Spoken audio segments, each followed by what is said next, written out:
Hello, ladies and gentlemen. I hope I'm going live about now. Please apologize. I apologize. Please forgive me for the delay. I'm like 12 minutes late. I have some weird audio recording issues with audio coming from my Mac, basically. So while I do want to react to Geekerwan's Exynos 2600 video, I've done everything I could in OBS, but there's still a big echo. Whenever I try to play it back a little bit later on, if we still have time for it, we actually do have a good amount of topics to react to today. Please let me know if the audio quality is acceptable for you or not. You guys know I'm pretty pedantic about that stuff. I usually also don't delay my streams for like almost a quarter of an hour, but yeah, that seemed to be somewhat necessary, so I hope if we try it, it's okay. It still has that echo, but it's not quite double the sound. Like there's a millisecond doubling or whatever. Yeah, but that's neither here nor there. I'm very glad to be back. I didn't take time off. It's just there wasn't actually that much to talk about. It's just I was waiting for topics to basically accumulate. Plus, as I promised, we are going to get into some really big coverage once WWDC comes, once we know more about iOS 27, macOS 27, the new Siri. It's now taking really, really concrete shape, which is really cool. Like, usually I do prefer to be surprised during an event, get all the stuff day one, get it curated from Apple and all that stuff. But that being said, I have to say, in this case, seeing the new Siri design, it was never going to be this groundbreaking reveal. I'm happy from some initial leaks that it seems to be not just a flat out one-to-one copy of what other chatbots look and work like, but it's close enough so that I wasn't gonna ever be like super excited to see it on stage. At this point, when it comes to the new Siri, I'm much more interested to actually see how functional it is, how Apple delivers on all the promises, starting with the original ones of on-screen awareness, personal context, and in-app control, and then expanding it to chatbot-like functionality, much better models across the board, including for existing functionality like writing tools, image playground, Genmoji, all that stuff. A lot of it which I like and use a decent amount. Some of it is not perfect, like cleanup in photos. It does the job for what I want, but I know a lot of people wanted to go even further beyond. So yeah, I see we already have some people in the live chat, and as always, guys, if you're watching and enjoying this, please subscribe to the channel, like the video, share it out with anybody you think might enjoy it, comment live. I love getting your input, your agreements, your disagreements. Not sure if the algorithm will enjoy me delaying the stream, but who knows, right? I welcome each and every one of you, whether it's live right now or watching afterwards as a VOD. It means a lot to me. You can also become a channel member right here on YouTube. Shout out to our MarkTech Pro and MarkTech Pro Max members. And you can become a supporter over on Patreon. And whenever you catch me live, live in the live chat, you can send a thank you in the form of a super chat or a super sticker. Small donation goes a long way to keep me doing what I'm doing here and to provide more content for you guys. We have a membership milestone chat from Steve saying, "Hey man, listening live from the gym for once." Member from 19 months, MarkTech Pro Max members. So nice to see you, or to have you listen to me. I hope you're enjoying yourself at the gym. I apologize for the delay. Not sure if maybe in the meantime you could have found some other audio content to enjoy. I definitely wouldn't be angry. We have Angelica saying she's looking forward to seeing one of my streams, and Rosa, one of the long-term supporters of the channel as well, viewers. So thank you guys so much. I try to react to as many comments as I can. Obviously, the more we have, the better. So we'll have to see.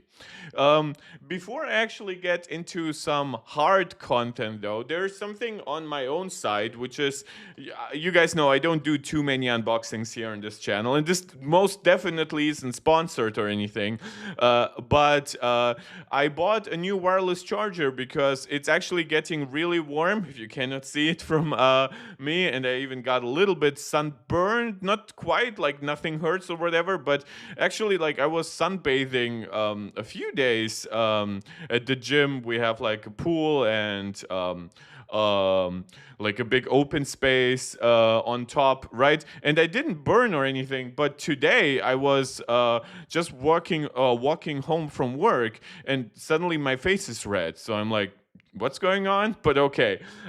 Yeah, but when it comes to my stuff, you guys know everything I buy, everything I react to is completely from myself and what I need. And since the summer is hot, I wanted a wireless charger that still keeps my phone cool, or at least doesn't make it overheat or anything. So this is the latest one from Torras. It's their 25 watts wireless charger. So the previous one was 15 watts, and it's actually smaller, thinner than the previous 15-watt charger. And as you can see from this, it has all the Torras goodies of that like 360-degree ring, so no matter how you position your phone. Now, Art saying, hi Mark, your regular live stream watcher is here. Yeah, very regular, but thank you, Art. No matter whether you watch super regularly or not, I love having, like, the algorithm is weird. The people who are who get attracted to each stream is like totally random. Like sometimes it's complete newcomers, sometimes it's people who watched like a year or two ago, right? I believe you were here the first time during my M4 streams, right? And then you've been here for like M5, and now you're here today, I guess. So I wanted to actually unbox it. I cannot give you yet a review for it. As always with Torras, the packaging is a little bit soft. It's easy to scuff it up, but everything is still nicely secure inside here. You can see there's a little bit of like double layering with it all. You can also open it not really without like damaging it at least a little bit, unless you have very delicate hands. But you can see it's all, oopsly, it's all double packaged. I hope I haven't broken it right away. We can start right away with the wireless charger. It's not like there's that much else in the box. That's like premium ASMR content, right? Me opening this shit. Yeah, you can see this isn't really well packaged. So even though it's clearly supposed to mean to like, oh, okay. It does unwrap there, but it also like rips up half the plastic. Yeah, okay. It's a G2 wireless charger. It's nice. It's actually black, though very nicely darkish blue, dark blue. Like it looks a little bit more blue on the Amazon website, but that's also but it still says black, so they technically didn't lie. Are the way saying, will M5 Pro be good for programming? Yes, actually, this time around, there is since programming is mostly CPU dependent, or to be honest, entirely CPU dependent, unless for Apple's SoC parts, for example, the ones with a larger GPU also get like access to more memory. But that's really like, are you really gonna use more than 64 gigs of RAM for your programming? So yes, and this time around, the M5 Pro CPU maxes out at the same CPU count, which is 18 cores, which is 6 super cores and 12 performance cores, as on the M5 Max. So if your priority is CPU, you can get the unbinned, I believe it's a $200 upgrade charge, M5 Pro, and you get the exact same CPU performance both across multi-core and single-core performance as the M5 Max. So, and that it's an absolutely incredible machine for programming. Like I have friends who have M4 Pros and are super happy with it. Well, two. And I think one of them has a Max, but I'm not quite sure. Yeah, so that will be absolutely great. But getting back to where I was before, so feels nice and sturdy. It's definitely plasticky, but you don't want it to be too heavy. If all this were made out of metal, I believe the ring is metal, I hope. I hope the hinge mechanism is good. And then it's this very typical Torras thing, right? 360 degrees, unhingeable, some angle adjustment over here. So, for example, if my phone was charging wirelessly like here, right, you can adjust it like this. And of course, no matter in what position, like this, it can even stand fully up. So, and of course, it connects just MagSafe, like every other MagSafe accessory in that regard. This is why accessories like this really make me hate the idea that the iPhone Ultra might not have MagSafe. Now, I'm not sure if Apple plans to give it some wireless charging like they did with the original iPhone 16e before they wised up and gave it proper MagSafe.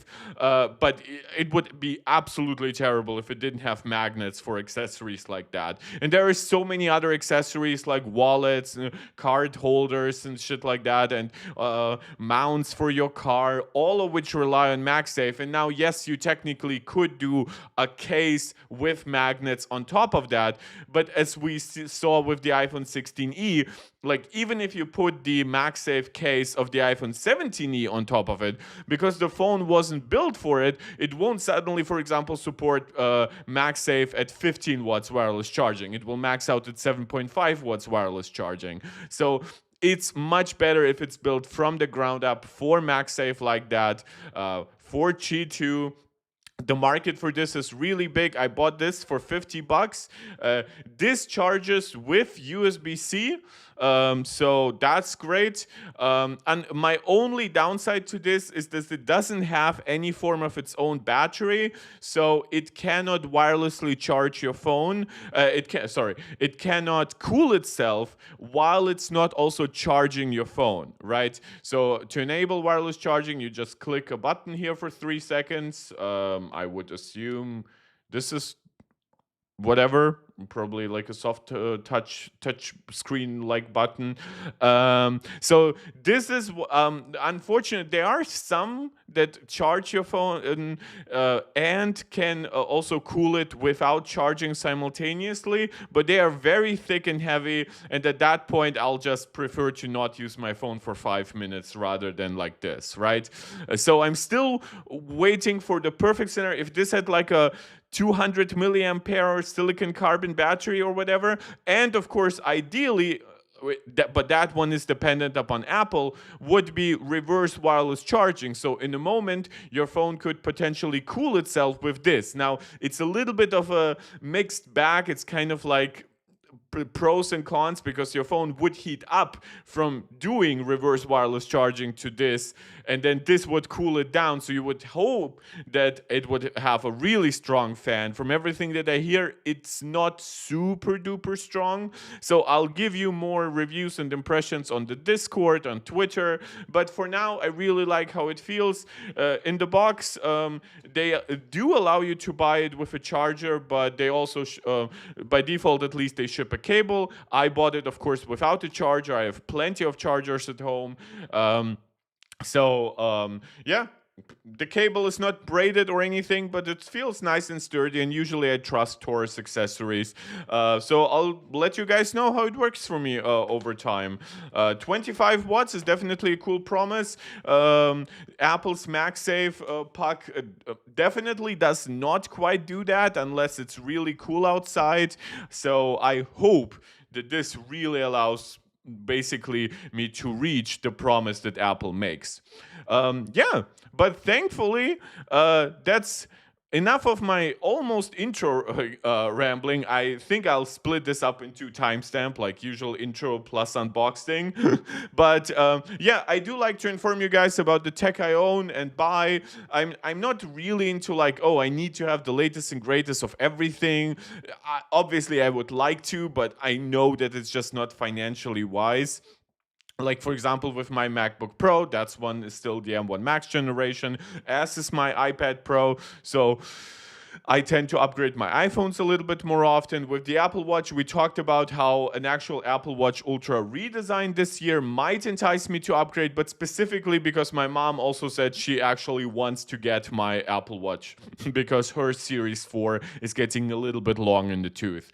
So, yeah, just to let you know what my buying habits are. Of course, you can always let me know what you are buying yourself and how your tech is performing for you. Sometimes I might get a little bit jealous, like if you have a maxed out M5 Max MacBook Pro or something like that. But I'll always wish you guys the best fun with your technology and that you really get your money's worth. Okay, seems the stream is working. Let us get directly to the news of the day. Let us actually start with one small thing because I do not want to waste too much time on this. But yes, Jony Ive, Apple's design head for years and years, who obviously left well now more than a couple of years ago, did design a car, and he made it for Ferrari. Just for context, Ferrari sells 12 to like 15,000 cars a year. Um, Obviously, it's a very luxury-minded brand. They are known for the quality of their motors, like Formula One, and they have a history of mostly two-seater cars, two-door cars. As you can see, this is a four-door. Now, there have been four-door Ferraris in the past. However, this is actually the first five-seater Ferraris. So there have been four-seater Ferraris where in the back you just had two seats, but now this car is wide and long enough for Ferrari to make it a proper five-seater. What's the animation like? So this is how the doors open. This is an electric vehicle. It's gonna cost you like $640,000. It is absolutely not the mass market product, but it kind of almost looks like one. So this is what it looks like. And actually, before we had the massive new Siri leaks, I was actually planning to put this exact photo on my as my thumbnail, with just me doing like a face palm at the side.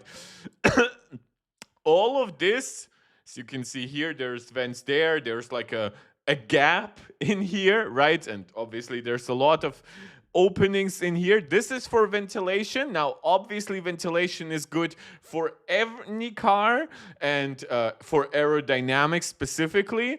But usually, whenever you have this many openings, you kind of want to cool something, which in this case, like, yes, electric motors do need some cooling, but usually just driving the car is kind of enough. This is a lot of air vents. And these are mostly for aerodynamics. This is a car with over 1,000 horsepower. So this is a four-motor car, so all-wheel drive with every wheel. And of course, and I think we talked about it in the past, it does have an interior that I actually really like. You can see there are a lot of tactile buttons, despite having a large touchscreen. These are Samsung OLED, so there's a partnership here. This is actually a cutout in the larger screen, and then a separate screen is put inside, and then here are some buttons that allow you to customize what's inside, like it's a clock or a timer or something like that. So there is a lot of almost waste here, but it does want to create a very specific, slightly retro look. There have been Ferrari interiors that kind of resemble this, but obviously with actual buttons, with actual instrument clusters, like not big screens, because we're now talking about Ferraris from like 25, 30 years ago. Now, the point here is the interior. I'm not a fan of the wheel, to be quite honest. I think the thinner aluminum straps here, or I assume it's aluminum because it's Jony Ive. They do kind of feel cheap by Ferrari standards, but it doesn't, like, for every other car it would look amazing. Even like these air vents here, like they're fully like 360 degree articulatable. You can move this. There's like a little dial on its corners, on its edges, where you can adjust this inner ring and how much air it actually lets out. So the same also goes on the back, and even the cup holders in here are freaking metal. So you know that Jony Ive hates plastic. Because he designed almost every nook and cranny of this car with like leather and metals, different metals, aluminum and steel and everything, right? And the interior, you might not love it, but I doubt there's anyone who would actually hate it, right? I actually think it reaches a nice balance of going the modern way with like digital instruments, clusters, and everything, but while also keeping enough tradition, like having actual physical buttons and knobs here, to keep it very Ferrari, and it's also very premium. Like even here, the place where you put in your digital key, right? That key has like an OLED screen that does a beautiful animation when you actually put it into place. So there's a lot here, and you can even see from the website, like, sure, they show you of course what the car looks like, but very quickly they transition to mostly talking about the interior. I'm not sure if I can play back the videos. This is a really good photo of that interior. This is that key that you put inside here. Yeah, and you can see, as I said, there are a lot of holes in the car that, like, sure, I understand they're making it a five-seater that can also, like, drive on the racetrack in a way, like, with 1,000 horsepower, it better be, right? It also has over 300 miles of range, I believe, 330 or something like that. But this has really been unfortunately attacked, and I'm not saying unfortunately for me because I'm also not a huge fan of that design. This would be a pretty beautiful Hyundai. Not gonna lie. Now the blue unfortunately makes it really bad.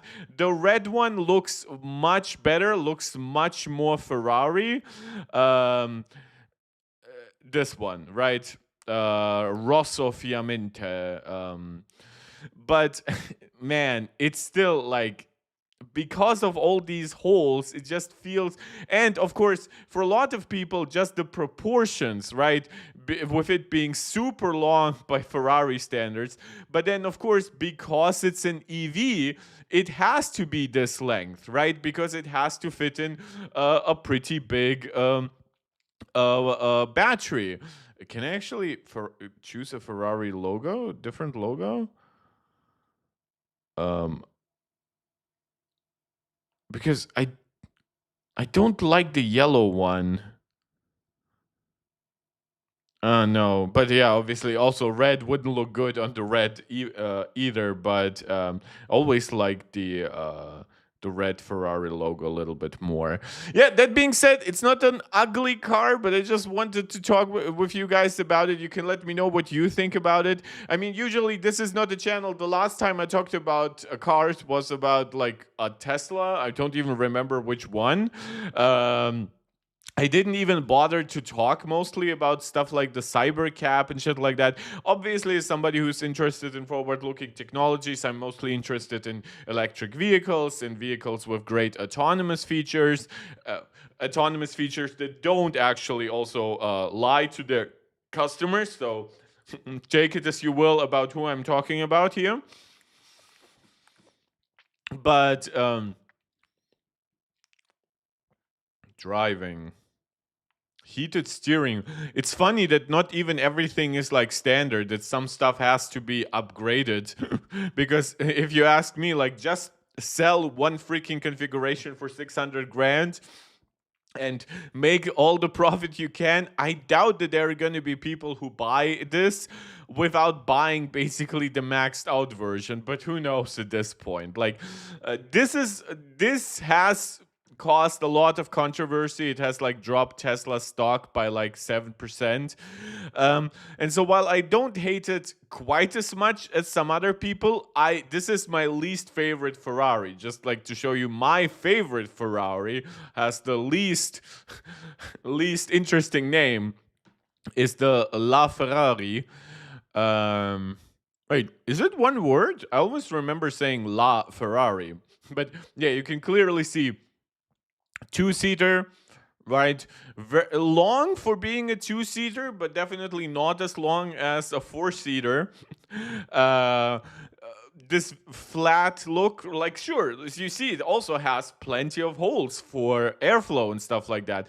But it feels obviously much more sporty. Now, some might say, well, what if I want my Ferrari to also be my family vehicle? at which point my main question would be why. If you're buying a Ferrari, I hope you have a garage that fits at least 2 cars. And I hope you can have a second vehicle that's much more practical, much more cost efficient. Even think about other people, which I know buyers of like ultra luxury vehicles might not be super intended to be, right? But think about it. If somebody like crashes into your car, right? And that person is not super rich, like if you are not an asshole, would you wish for that person to crash into your Ferrari, or would you like to crash them into like your Kia EV6, right, or something like that? Like just the amount of money they would have to pay you, or at least your insurance and the car fix or whatever. Like it's so insane. So I wonder, like, this to me seems very much like an iCar. Now obviously it wouldn't be quite the same if it was built for Apple.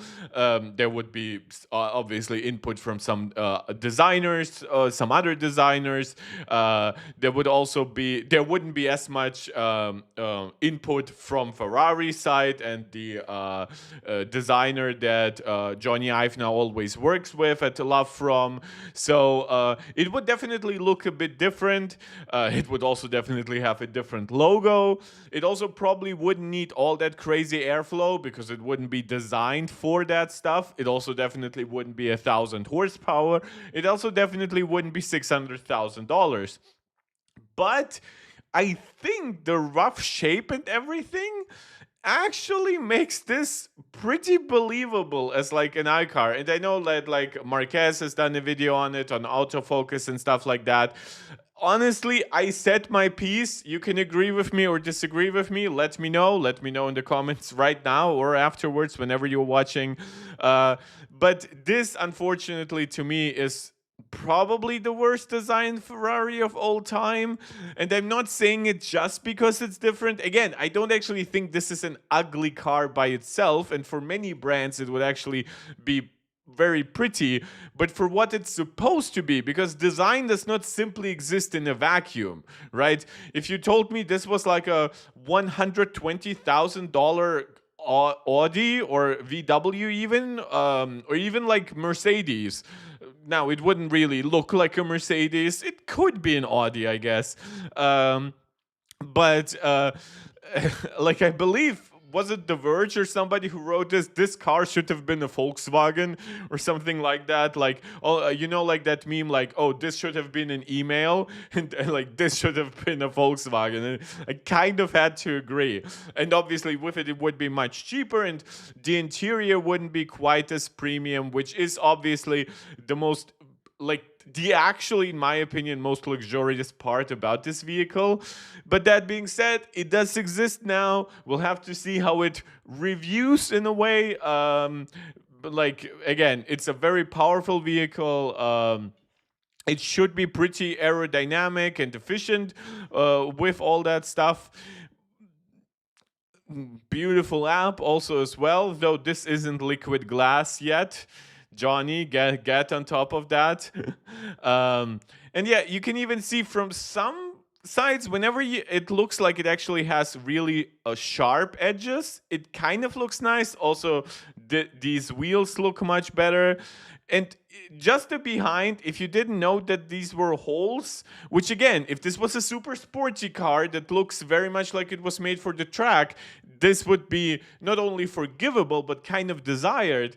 But for a car that is like this, right? It's a four-door car, 5-seater. It feels like these design elements clash, and it feels like Jony designed something that's both the iCar he wanted to make, or Apple car, and he kind of married it with as much design language from Ferrari as he could, and I think that worked pretty well for the interior. Obviously, I think the interior would look even better if it had like default, not even CarPlay elements, but like elements of iOS basically, but car optimized. but then for the exterior, it was more meh, unfortunately, to me. But I don't quite hate it as much as I did in my initial reaction. It has grown on me a little, but I don't think it will grow on me any further to the point of actually liking it. I don't think actual specs discussions or anything make sense because, well, I mean, this is a $600,000 car. We'll also have to see with like over 100 watt hours and over 1,000 horsepower, right? You can have very crazy specs on both ends, but that doesn't mean you get both max performance and max reach, right? So we'll have to see how it performs in the real world. But it's definitely interesting. Jony made the car, I guess. And yeah, you can see it doesn't feel too out of place in like a regular garage in front of a not so luxury home. Obviously, they paired it here with quite a nice home. But it doesn't quite spring out as like, oh my God, this is a Ferrari. And the fact that they make this blue kind of the default is also something I'm not a fan of. At least keep the Ferrari red for the most part. um, yeah, but that's about it for so much non-Apple related stuff. Let's get right into the meat of potatoes, though not quite yet. The Siri story, the iPhone Ultra, the iPhone Fold, the foldable iPhone, the iPhone booklet, whatever you want to call it. Uh, the leaks have been really up and down on when to expect it. Some have said that there are production problems, but almost like anticipated ones that shouldn't result in an actual delay, which is kind of weird to me because this is the kind of phone that I actually think would be delayed. Now, there are also some questions about what do people mean when they say there's no delay, because if they mean that it's still going to be announced in September, I'll believe you. But then the question is, well, is it actually slated to launch alongside the other iPhones in the second half of September? Is it slated to launch sometime in October? Could it launch even as late as November, even early December potentially? That could still be the case, but people who say, oh, some internal parts are not on schedule, but we don't expect an actual delay, that's a little bit confusing to me. So Apple's upcoming iPhone foldable is reportedly facing pre-assembly yield issues in the supply chain, though a September launch alongside the iPhone 18 Pro remains on track. Again, launch, does that mean it launches during the event or actually gets sold in September? We'll have to see. Some info coming from trusted tipsters seems to be giving out mixed signals, while Apple is trying to negotiate better prices from suppliers. As previously reported, Apple's long-awaited entry into the foldable smartphone market is reportedly hitting some speed bumps in the supply chain. According to a new exclusive report, the first-gen iPhone foldable is currently facing mass production yield issues during the crucial pre-assembly phase. One of the trusted tipsters claims that Apple's current production hurdles aren't actually related to hinge reliability, but rather comes from surface mount technology. Sorry, my trackpad refused to zoom in. It still refuses to zoom in, but it can zoom out? Okay, so this is a problem with the website. Jesus, my tech does not want to listen to me today. First the audio issues, now this. I guess maybe also OBS might, to be honest, also OBS might have that double audio issue because of macOS 26.6. Who knows? OBS is very sensitive to beta releases. To be honest, OBS is pretty sensitive in general to new releases.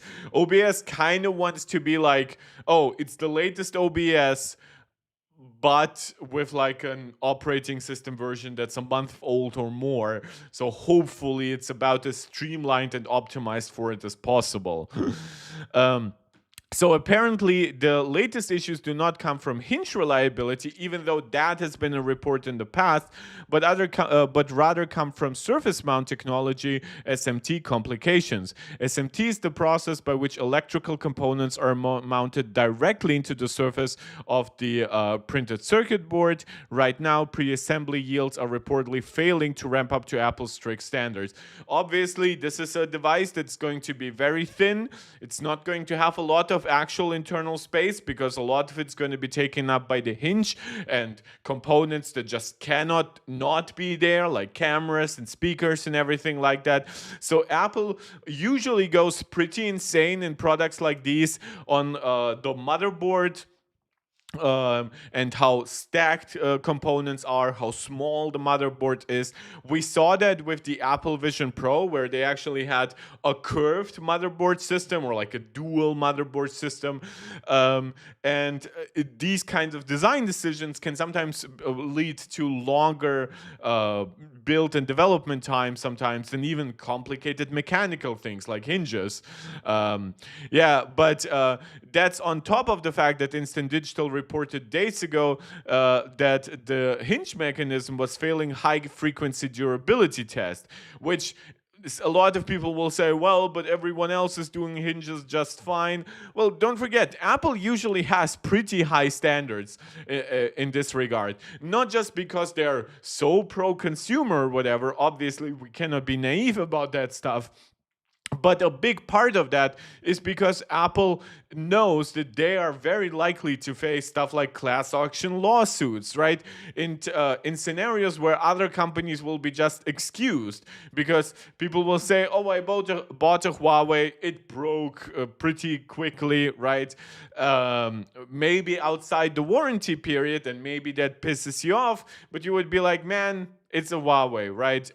Look, I paid two grand for it, sure, but there is just a different expectation for the brand, even for a company like Samsung, even though obviously they stand much higher in the eyes of most people than most Chinese manufacturers. So I wouldn't say that. I don't think the hinge itself is failing still at this state, but yeah, they're saying high frequency durability tests, so I assume they're saying a lot of openings and closings very fast after another, maybe even involving like external factors like sand or dust or water.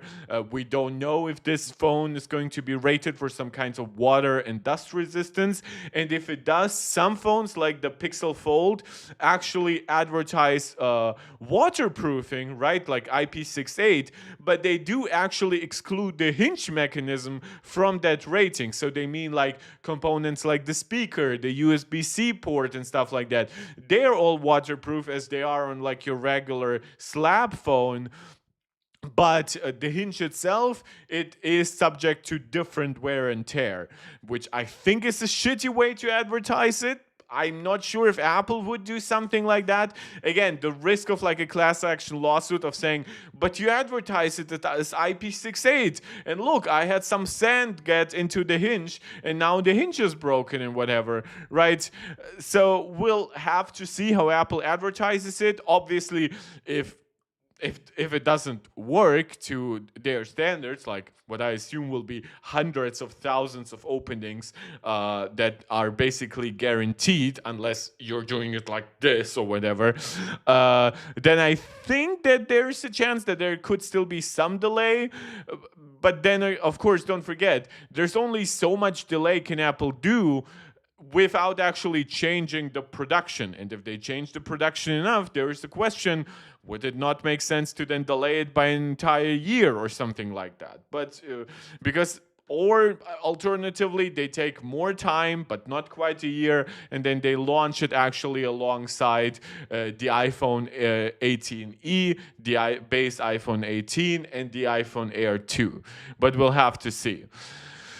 And again, even Instant Digital reported similarly that even though they reported on a different problem, they said that these durability tests issue would not result in a likely delay, right? So, and again, the release window is a little bit unclear here, but We'll have to see. I still think it's likely that it's going to be announced in September, but what it means for the actual launch date of the phone, for when you can buy and get your hands on it, that's a different topic. Earlier in April, Digitime reported that the project was running 1 to 2 months behind schedule. Mass production still scheduled to kick off in July. Again, this is also supposedly a really small production numbers in comparison to other Apple phones. This is supposedly like 3 million, at least from the few reports that I had seen.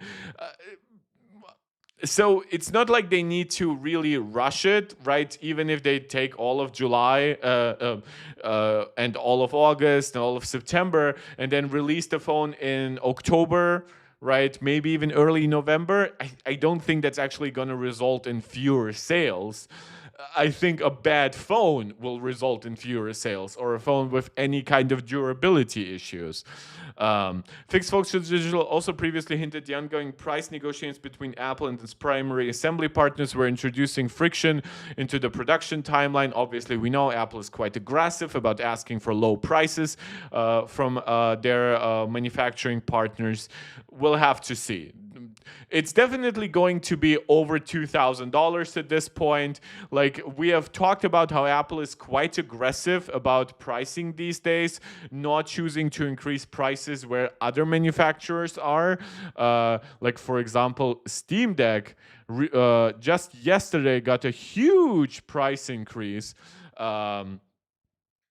Oh, it even made it to BBC. Jesus Christ. And that's, of course, on top of the fact that the Steam Deck OLED was already more expensive than the original Steam Deck LCD, right? And this is mostly reported on by gaming websites, but this is a technology story. I assume this is also... Oh, yeah, Eurogamer should be available. Yeah. So 200 pounds more, obviously. The previous pricing was Jesus, I want US prices, please. Is The Verge behind a paywall? Oh no, actually that's... Oh, it is. But we can actually see what it says. The 512 gigabyte Steam Deck OLED now costs $789, up from $549. So that's $240 more, while the 1 terabyte model costs $949, up from $649. So that's a full $300 more. This is, again, for a device that has not gotten a better screen. The OLED is nice, but it, for example, does not have variable refresh rate. It maxes out at 90 hertz and is using fixed refresh rates, right? It does not have a revolutionary new battery. It still has the larger battery of the OLED, which is 50 watts rather than 40 watts, but that's still not very competitive versus like 70 or 80 watt hours on like even on something like the Xbox LIX, right? It still has a Zen 2 and RDNA 2 based chip, so it's no good upscaling, no good RT performance, no good AI performance, pretty bad single core performance, all that stuff. Now, it does have its advantages, mainly that it runs SteamOS and it has the trackpads. But man, at $1,000, and now I know some people will say, but you don't have to get the 1 terabyte model.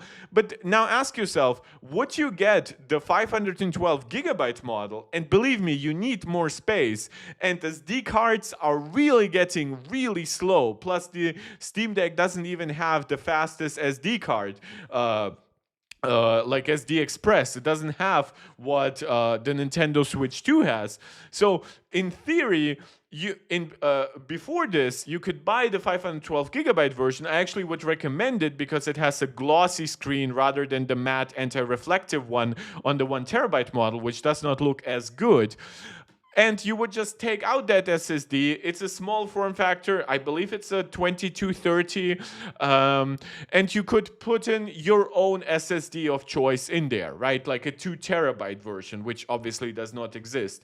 But now that SSDs are so expensive, would you really buy a device to take out the SSD to then have to buy another one, especially in an exotic form factor, to then put it in, right? So if these devices now can cost up to $1,000, I don't. Basically the point I'm making is I don't think the iPhone Fold with its two screens, dual cameras. Now, yes, it's not going to have the same camera system as the iPhone Pro without a telephoto, but I do hope the main and ultra wide are almost the same.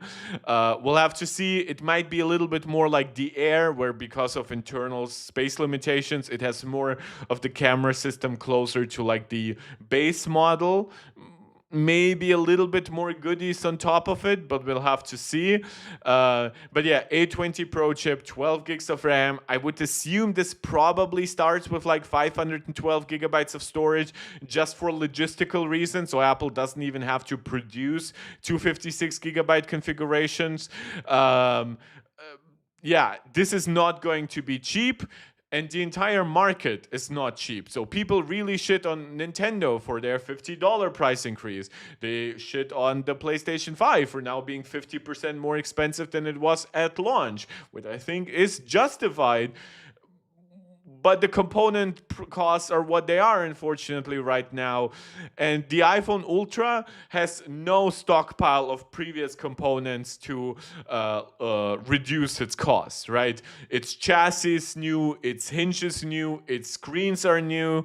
So plus its processor, its RAM are going to be new, its storage. It's just not going to benefit from any plus it's not going to be benefit as much from scale of production as basically any other iPhone, even the iPhone Air maybe to a degree, but definitely not to like the iPhone 17 or 17 Pro. So this is going to be an expensive device. I think it's probably going to max out at $2,600-ish.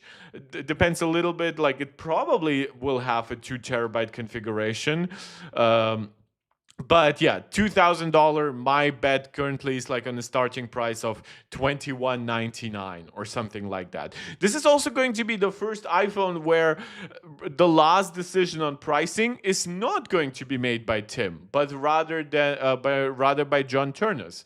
So we'll have to see if that has any kind of influence. Now we won't know if it does, but if you ask me, I hope that John Torras, for example, wouldn't have priced, like in my opinion, the biggest pricing fiasco for Tim Cook wasn't even the $1,000 Pro Display XDR stand. To me, it was the $3,500 starting price of Vision Pro. Like, look, if you had made it $3,500 without any configuration, it just is the 1 terabyte model, right? That's $400 of value according to Apple. Now, that's not amazing, but it's logistically simple. And if you buy it, you have plenty of space. Just pre-download all your 3D movies or whatever. And if you actually wanted a model that's more like, oh, this doesn't need as much space. Some people will just watch movies at home, right? With their internet. They won't download many games. They won't have all their files on there. Then make it start at like $2,500, right? Which, yes, I know would eat into your profit margin, but you could produce more, you could scale your production better, you could then in the next generation find ways to make certain stuff cheaper. That all to me, like that was really something I disliked because I think it did a disservice to the actual product. I myself would never consider buying it at $3,500. At $2,500, it would still be a hard sell, but at least, especially as Apple keeps ramping up Vision OS functionality and everything, I would consider it, right? Especially as my financial situation improves as I get older, get more money from my job, have more money saved up and things like that, right? That's all well and good.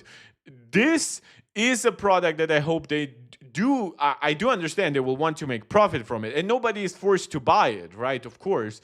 But I do hope that it's not suddenly like $3,000 with the excuse, well, Samsung is at $2,000, right? So we can be 50% more expensive, which you probably might be, but you really want this product to not feel too exclusive. Again, it's that problem I also mentioned for the Ferrari, right? it is priced like this supremely exclusive thing. It has the luxury interior of one, but on the outside, it just doesn't feel that way, right? And here, it feels it feels not pedestrian because I think it's still gonna look really cool in the real world. But there will be foldables with 3 cameras, right? There will be foldables with larger screens. There will be foldables with stylus support. We don't yet know if this supports either the Apple Pencil Pro or maybe some kind of modified, thinner, smaller Apple Pencil, right? I'm not saying that these are good arguments to not buy this versus like an Android foldable. I think this is going to by default have almost the best software experience just because it's going to have basically iPadOS when unfolded. But it's also not going to be, unfortunately, like this revolutionary product, right? It's definitely evolutionary. It's maybe even industry changing, but it is coming out alongside like the Galaxy Z Fold 8, right? So with 8 generations of that device. And while I'm very happy that Apple didn't rush it, I also hope they treat it accordingly, right? Apple Vision Pro, it, I think, was newer for its industry than this will be for the foldable market, because the quality of screens was unprecedented at that point. The performance level of even the M2 generation, by the way, is still unprecedented, much less the M5. So yeah, there were things in it that were quite unthinkable in VR. I still think it should still be cheaper, but in this one, it will have very little completely unprecedented things. Even its like form factor, where it folds out into like a 4:3 more iPad-like aspect ratio, that has existed in the past. People mostly went away from it, but and now Samsung is supposedly eyeing to make a Galaxy Z Fold 8 Pro White or something. I think the names are going to get even crazier this year. So again, I'm interested in it, but will I replace my Pro iPhones with it? Again, just the lack of a telephoto camera. The battery is supposedly pretty big, like 5,600 to milliampere hours or more potentially. Like I've seen some reports saying it's going to be like 5,800. That all sounds good and promising. Is it enough? We'll have to see. It's definitely not a product most likely that I will buy day one. I'll probably wait for actual reviews, unboxing, hands-on impressions. And hey, if Apple wants to send me one to review, I'll be very glad to receive one, even though that's not going to happen. And now to the actual thumbnail of this of this video and to the actual main title, which is thanks to Mark Gurman, and he has not posted it into the Power On newsletter. This is comes in a separate Bloomberg article, which unfortunately I cannot open without paying money, and I already pay money for the Power On newsletter. If you told me I could spend $15 a month and I just get all Mark Gurman reports, or even better, just all tech reporting on Bloomberg, which includes Power On newsletter, but also everything else, I would pay it.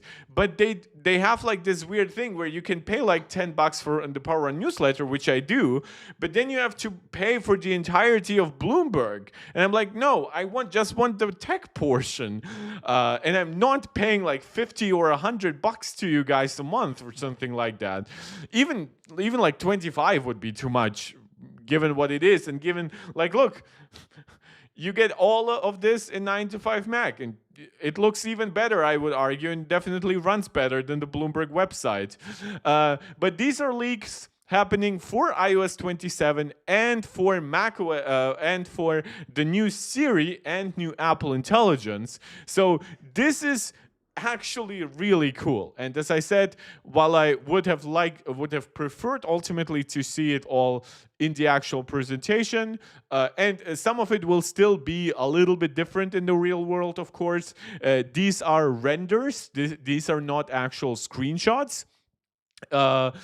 Because that would infringe on Apple's copyright material.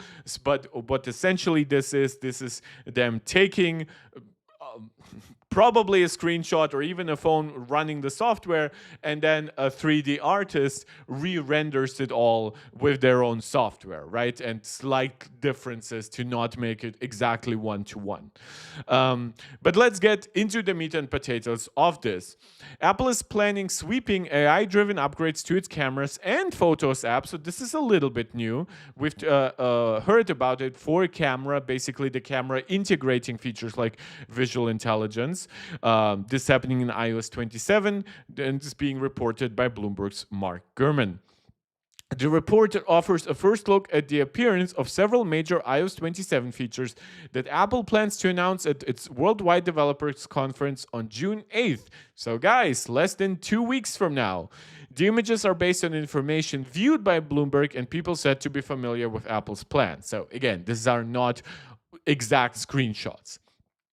The camera app is set to gain a dedicated Siri mode positioned alongside existing options like photo and video. So because my trackpad works on Mac rumors, you can see video, photo, and then you would have Siri basically pop up there. And yeah, this is how Siri would pop up, and then you would get this indicator that you're now in Siri mode. Which, by the way, I know Apple screwed up a lot with the launch of Apple Intelligence and everything, but kudos to them to keeping Siri around, right? It's a historic brand at this point, and I think it's more than salvageable. To be honest with most people, outside of the niche tech community, I don't really see regular people shitting on Siri. I just see people asking, well, when is Siri gonna get the new stuff? Because I don't think anyone calls Siri shitty for not having become a chatbot. Not regular users, at least. They're setting timers, reminders, notes, and stuff like that with Siri. My mom always tells Siri to put the phone in low power mode. It's one of the few things she does with Siri. But obviously now Siri is getting a lot more, and I'm very glad that Apple is actually marketing it as Siri, because they could have abbreviated this to like AI, with AI meaning Apple Intelligence rather than artificial intelligence, but they're sticking to a brand that has taken some hits in the past, and I think that's quite cool. And if Siri gets a completely new perspective from consumers after that, I'm gonna be really happy about it. So, camera gets a dedicated Siri mode. It's positioned alongside standard photography modes like photo, video, portrait, panorama, all that stuff. Gurman reports the feature would replace the current visual intelligence experience, though I do hope that it would still work, of course, with camera control, allowing users to photograph objects and have them analyzed by a third-party AI agent or run through a Google reverse image search. So this is functionality that is very much already in visual intelligence. There have been talks about Apple integrating other third-party AIs that's from partnerships with Google to add Gemini on top of stuff like ChatGPT, which already works inside, but also through APIs. So if Claude, for example, wanted to be available there, or hopefully in my case an app like Perplexity, which actually has access to a lot of different third-party APIs, and maybe I just would have to choose one inside the Perplexity app, I would hope that that works as well. By elevating the capability directly into the camera app rather than restricting it to the camera control button. Again, I do hope the camera control button still works as a shortcut for it. Apple reportedly aims to increase adoption and help acclimate users to visual AI ahead of future products, including smart glasses and this is Gurman still insists on it, camera-equipped AirPods. He still clashes with people like Min-Chi Kuo, who are reporting that these AirPods are not going to have regular RGB cameras, but rather IR cameras for things like air gestures rather than actual understanding of your environment.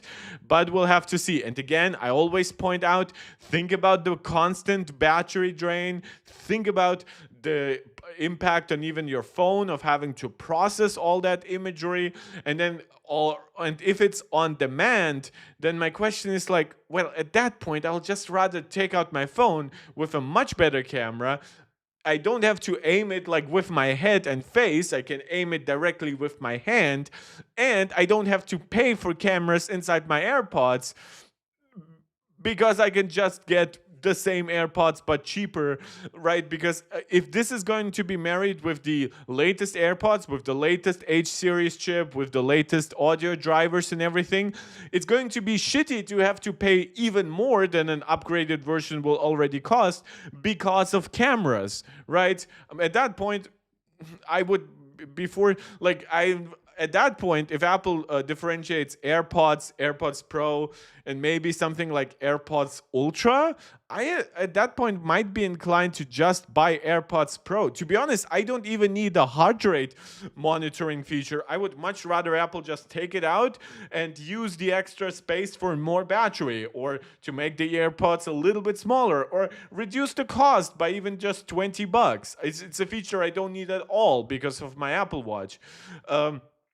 So again, this is a little bit of a tangent. We'll have to see. This is a feature I'm very dubious about, but I am open to being convinced if it's actually done well. The camera app is also setting to get a new Add Widgets panel that makes the interface more customizable. The top row, so this looks actually a little bit like customization for Control Center. The top row of shortcuts currently displayed across the capture modes would become replaceable. I do hope you can add more than 3 here. Let's see. Letting users prioritize more professional controls such as depth adjustments or surface tools like timers and night mode more prominently in the interface. That's good. I would love to have night mode always on there. So flash always pops up anyway. But yeah, night mode and flash. That way I can choose which one I actually want. Or maybe in some cases I want neither. Which the app is really sticky about that. Like if you are using your phone in a dark environment, it really wants you to use night mode or flash at the very least. And if I have those controls without even having to swipe up once, that would be really cool. Gurman says the changes are aimed at making Apple's camera software more appealing to advanced photographers. So they have f-stops and EV controls. So exposure level controls. I wonder if they'll let you customize even more, especially for like pro video functionality, but we'll have to see. Like obviously if you look at some of these pro apps on Android, now granted Apple does have Final Cut camera and it is free, so I'm not sure if you need that much more than this. Also, styles, having it always up there would be quite nice. This does have at least space for like 5 or 7, to be honest. So I really hope it doesn't max out at 3.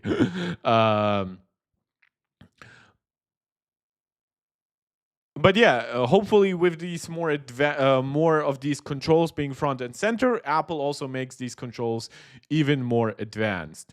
So yeah, this is how you customize it. This is how it looks in the end.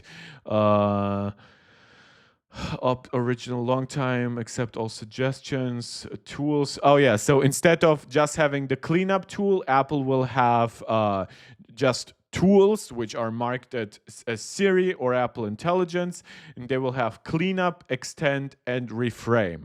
Let's see what these features mean, though I assume that they mostly mean what the name says. The Photos app is set to receive new Apple Intelligence tools called reframe and extend. Reframe would allow users to change the perspective of a photo, while extend uses AI to generate additional portions of an image, such as filling the lower half of a building that was cut off in the original shot. Apple is also said to be testing natural language prompt-based photo editing, which would let users request specific edits by voice or text, such as cropping or adjusting controls. Gurman notes that this specific feature may not arrive in the first version of iOS 27.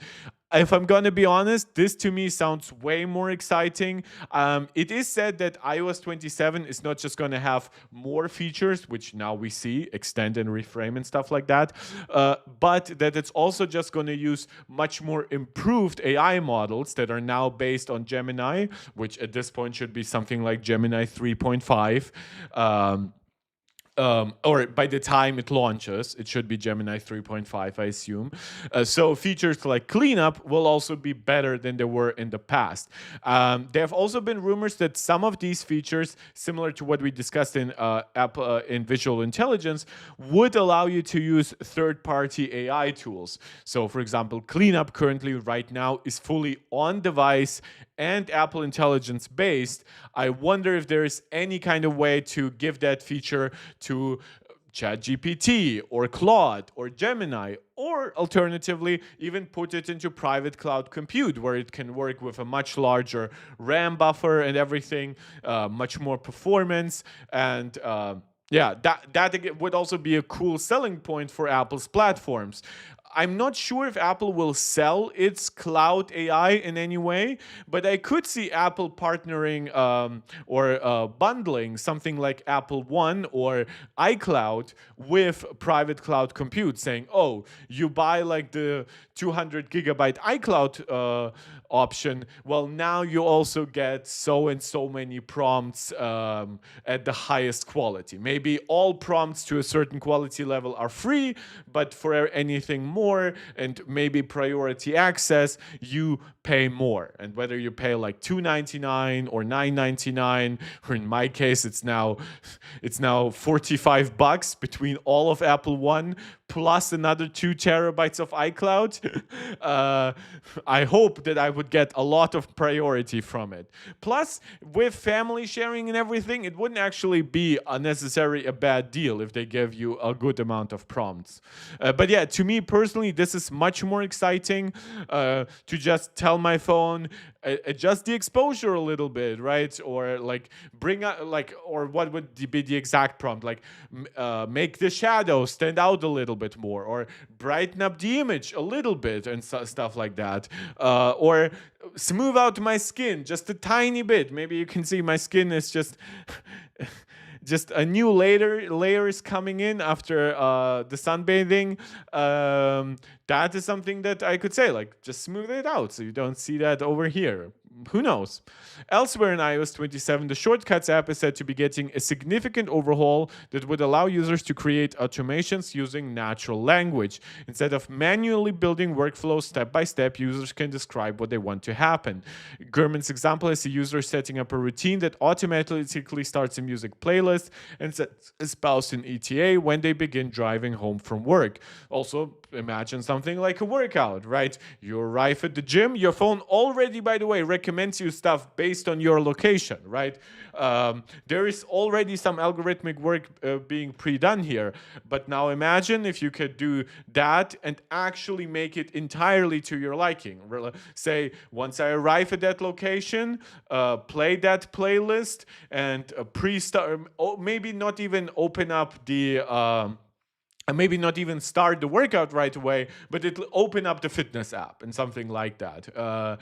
So yeah, there's a lot of stuff. Or even like if you, for example, like me, and whenever you like drive, ride the bike at the gym, right? I'm still using my phone, so you could be like, oh, play the music and open up like my reading list with everything that I have missed thus far, right? That would be a simple shortcut to build, relatively, but most people don't bother with stuff like that. So, but I think a lot more people will if you actually allow it to be based on natural language. Bloomberg previously reported on AI-created wallpapers, a system-wide grammar checker, so like a Grammarly competitor for text input, and a revamped image playground app offering improved image quality for AI-generated pictures and Genmoji. That also includes Genmoji suggestions now. So yeah, you can see that this is the year where Apple Intelligence is truly happening. Apple has basically launched AI enhanced features in a way, but as a holistic portfolio of iOS and macOS and iPadOS integrated features, this is when it's happening. I also hope that this will bring visual intelligence to something like the iPad, because it's ridiculous that it doesn't have it. All right, if it's just in the camera app, bring it there. You don't need camera control, don't need even action button or anything for controlling that. Bring it to every other Apple device. Hell, bring it even to the Mac. Maybe you wouldn't want it to work on something like the camera on the Mac, but to make it work for like almost like live recording your screen if you wanted to. Maybe for privacy reasons you don't want to, and that is absolutely fine, but still make it all available to us. And that's not actually the end of the story, because there is also a new Siri app and search or ask functionality that Mark Gurman is recreating here. So once again, the Siri inside the camera, but also search or ask, and you can ask Siri, ChatGPT. So I'm not sure what the difference here is. Again, I didn't have much time to prepare for the stream. Let's actually see what it does. And again, these images are renders, not full-on screenshots. With the Siri app, iPhone, iPad, and Mac users will be able to interact with Apple's Assistant in both text and voice modes. So maybe ask is actually going to be a text input, right? So once you type it in, you can either press enter or this ask button or something like that. While if you take Siri or ChatGPT, maybe it automatically goes into voice mode. We'll see. The app will allow for back and forth conversation, so that's very important, complete with messaging history. And as Gurman mentioned in the past, these can be set to expire, so for privacy reasons and stuff like that. Overall, the Siri app would function similarly to chatbots like ChatGPT, Gemini, and Claude. So you can see some very general stuff. Also, very nicely, you can see that Liquid Glass is very much alive and well across all these new UI elements. So if you were somebody who was worried that the new UI team would come in and just completely get rid of Liquid Glass, like I wasn't worried about it, but I wouldn't have liked it. I know some people would actually like if that happened, which I think is insane. I think it actually would be more work for Apple to try to return to iOS 7 without to the flat look of like iOS 18. It would totally confuse developers and everything. No. Keep on Liquid Glass, keep on improving its legibility and readability wherever you can, wherever it's necessary. But as you can see here, it works, right? So, what happened in tech and world news today, and what are the biggest stories I should know about? This is something that I would actually love the HomePod to work with, right? So, let's say I activate Siri and I tell my HomePod, hey, can you actually tell me the latest news? And maybe I could tell them, focus on world politics, right? Or even focus on like a specific world event, like the Russia-Ukraine war or the US-Iran war, right? And knowing that hopefully Apple News expands too, but yeah, you can see it summarize the markets. Market were mixed. Apple and OpenAI remained in focus. That's because they were asking for tech. They actually don't do that much world news. I would actually argue this is a pretty poor summary, because like world news, and it does show you like Rolex, Porsche, NBA playoffs. I would much rather have like, oh, and there's a freaking war which is developing in that direction. Which I'm not saying everyone should be obsessed with that kind of politics stuff as I am, even though I would say wars really transcend politics. But it is weird that it's not. Right, that it's not here. I hope that's not an indictment on the quality of the model. I'm not sure if this is based on a query that they did themselves, or this is just made up by them. Yeah, and then something like, who is number 77 on the Lakers? Luka Doncic. And even showing you an image, beautiful Liquid Glass integration, nice rainbow effect here on the side, though this is, of course, very much a part of the render, right? Because you can see it doesn't actually react to anything in the background, especially here where the background is black. It still shows you that rainbow. Unless they mean to suggest that the animation always has like a moving rainbow, which if you look at Apple's invite, I thought we were kind of transitioning from the rainbow to a more glowy look, right? But there is some color inside here, so maybe they just weren't able to replicate that, so they made it a little bit more rainbowy. But yeah, I would assume that that animation works. And also, as previous reports indicate, that this is very much dynamic island integrated. So and then the overall interface seems to be dark. So again, dark with like this hue around it, right? Very much like what we thought before. As rumored, the Siri app has a dark interface by default. There's an Ask Siri field at the bottom for text prompts, a microphone icon for switching to voice mode, and a paper-click icon for attaching images and other files. There's also a page that displays past conversations which can appear in a list or as bubbles on the screen. So I assume because everyone does lists, Apple wanted a separate design for it. I like that this is really full screen. This feels very Apple, especially like how the images are placed. It's obviously not going to be entirely groundbreaking as a design, but the full integration of liquid glass, even this bubble format, which honestly I like versus the lists, because the list, especially if you have a lot of them at that point, there's only so much that you glimpse. You basically see your question and not so much from the answers.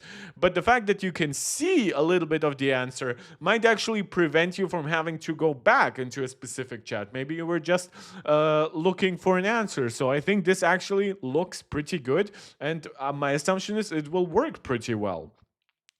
iOS 27 will include the long-awaited personalized version of Siri, complete with on-screen awareness and better understanding of your personal context. So this is something that we have largely expected for iOS 26.4, and then once it didn't happen for iOS 26.4, a lot of people started to question whether it will come with 26.5, which launched and didn't have it.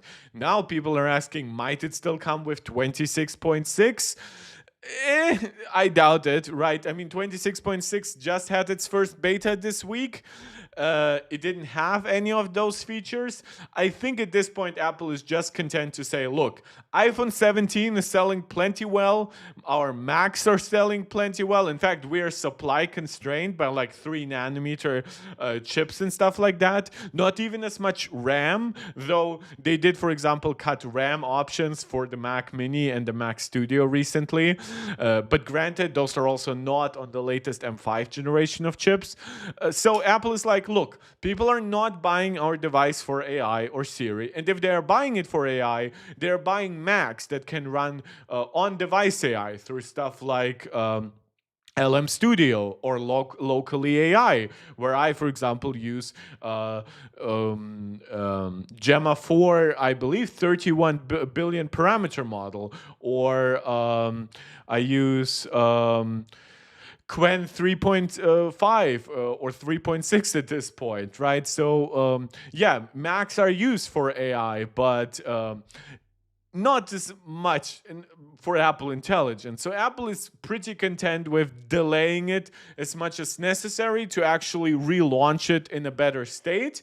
And it seems like they're very confident making a lot of stuff like, look, it says Siri here. It doesn't say Apple Intelligence, right?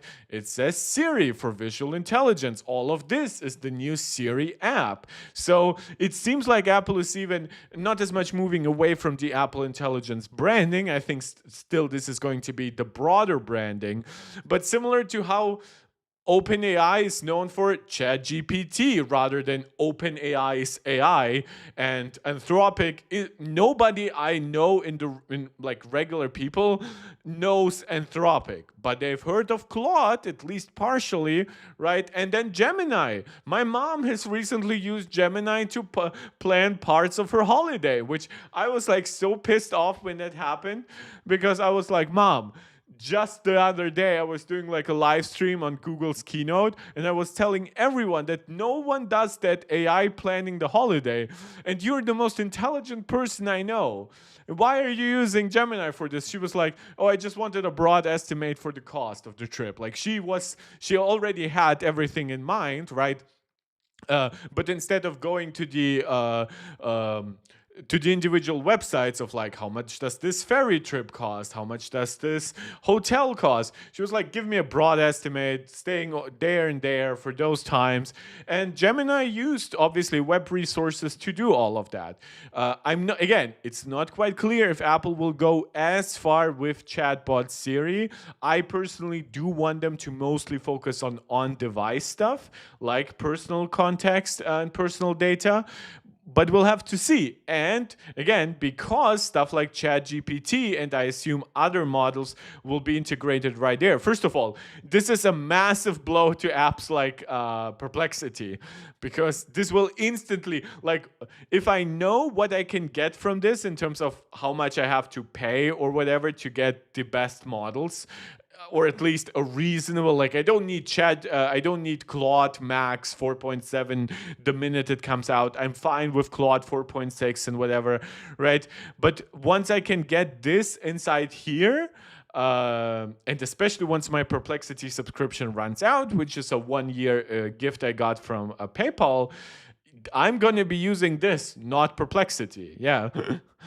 And because nothing that I use cross-platform would benefit from like it being like I don't really use web-based AIs on my work PC, so yeah. And since all my personal devices are Apple devices, I'm not losing out. On-screen awareness, better understanding of your personal context, and app controls. For example, at WWDC 2024, Apple showed a user asking Siri about their mother's flight and launched reservation based on info retrieved from the Mail and Messages app. This is going to be very interesting how Apple's APIs will allow potentially, because as much as I like Apple, my go-to email is one Outlook email that I never pair with my mail. I just use it through the browser because it's mostly work stuff, so I mostly use it on my work PC anyway. And then my personal emails, which are at this point now 3 or 4, are Gmails. So I would hope it works there.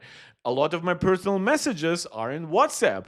Will there be an integration for that? Will be my question. So again, a lot of it is iMessage. And also then the other question is, how does it work with multilingual context? Because my phone is set to English, but most of the messages I receive are German.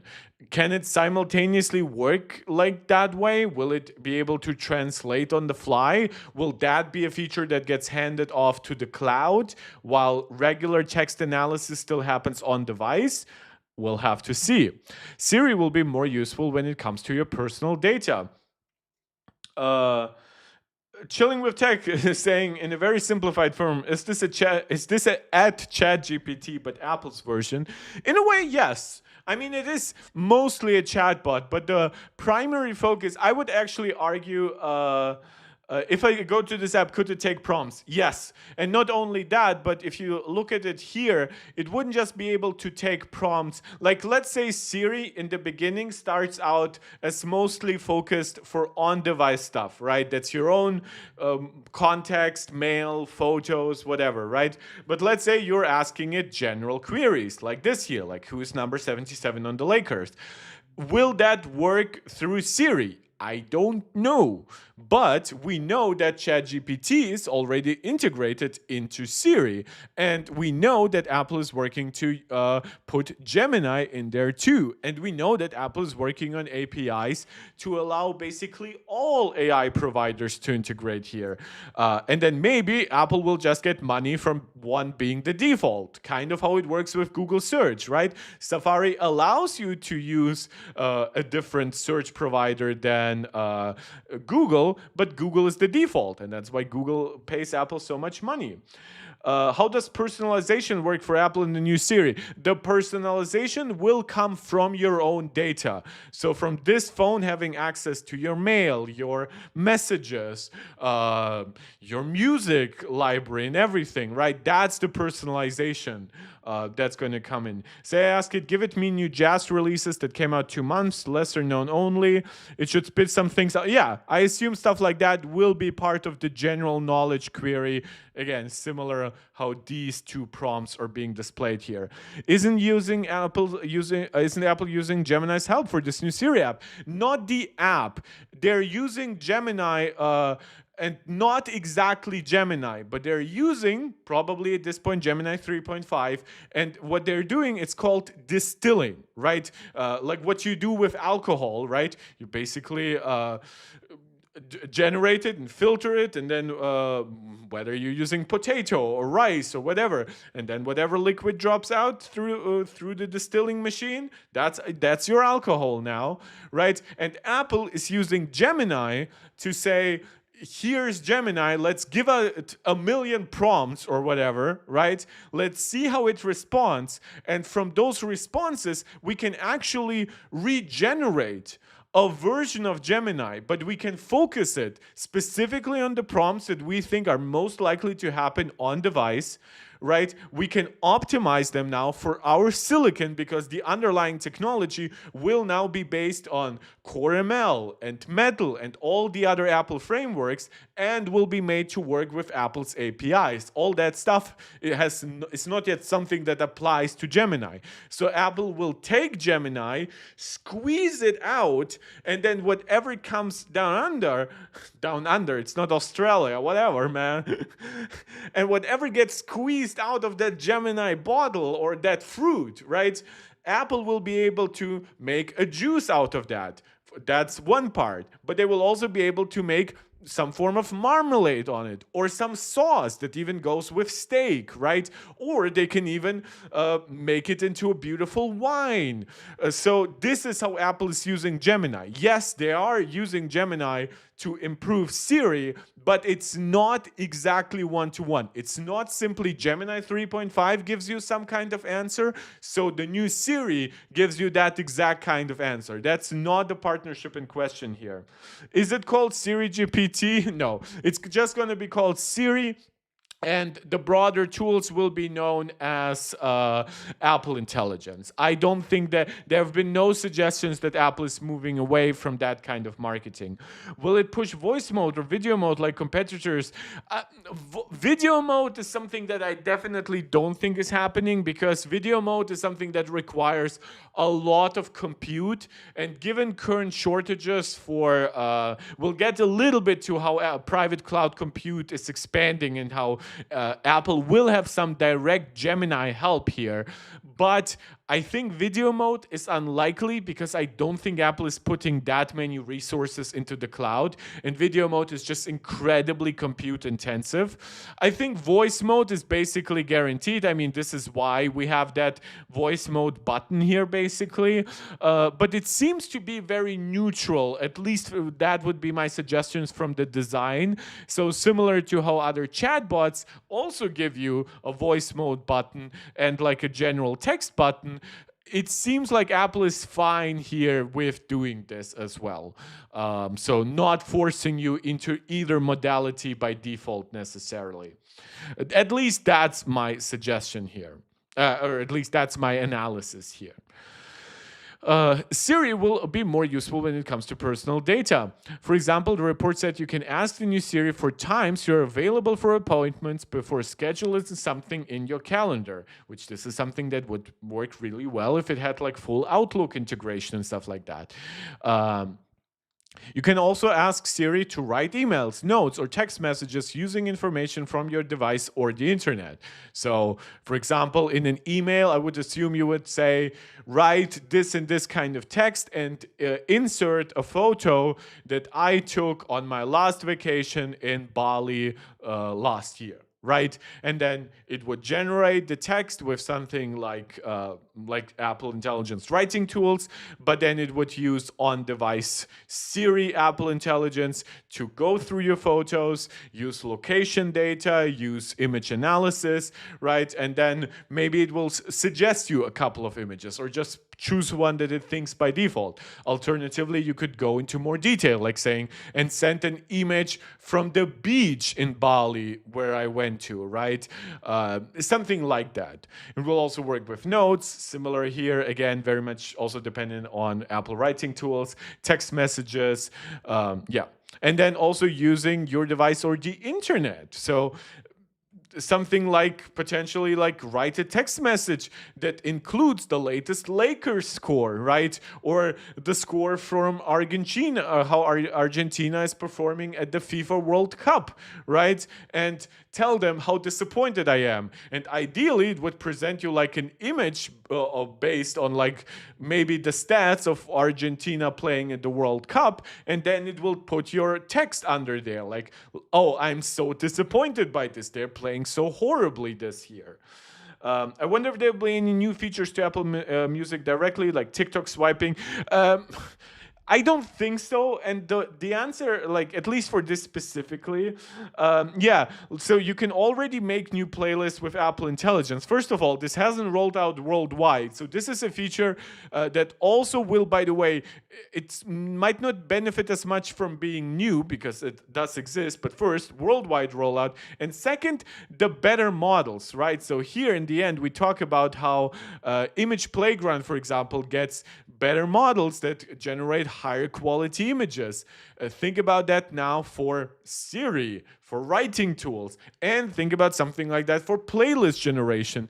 The other thing is that one thing that will come with new Siri, and it's not being mentioned as much here, is better search. Now, whether it will have to work through Siri or alternatively work through one of the industry's best searching tools, Spotlight Search, right? Having natural search even for something and that could then transcend Spotlight Search and work in specific apps. So instead of typing in only VPN into the App Store, right, you can say potentially find me an app that allows me to change the location and blah blah blah, and ideally that would then bring you VPN recommendations. The same thing goes for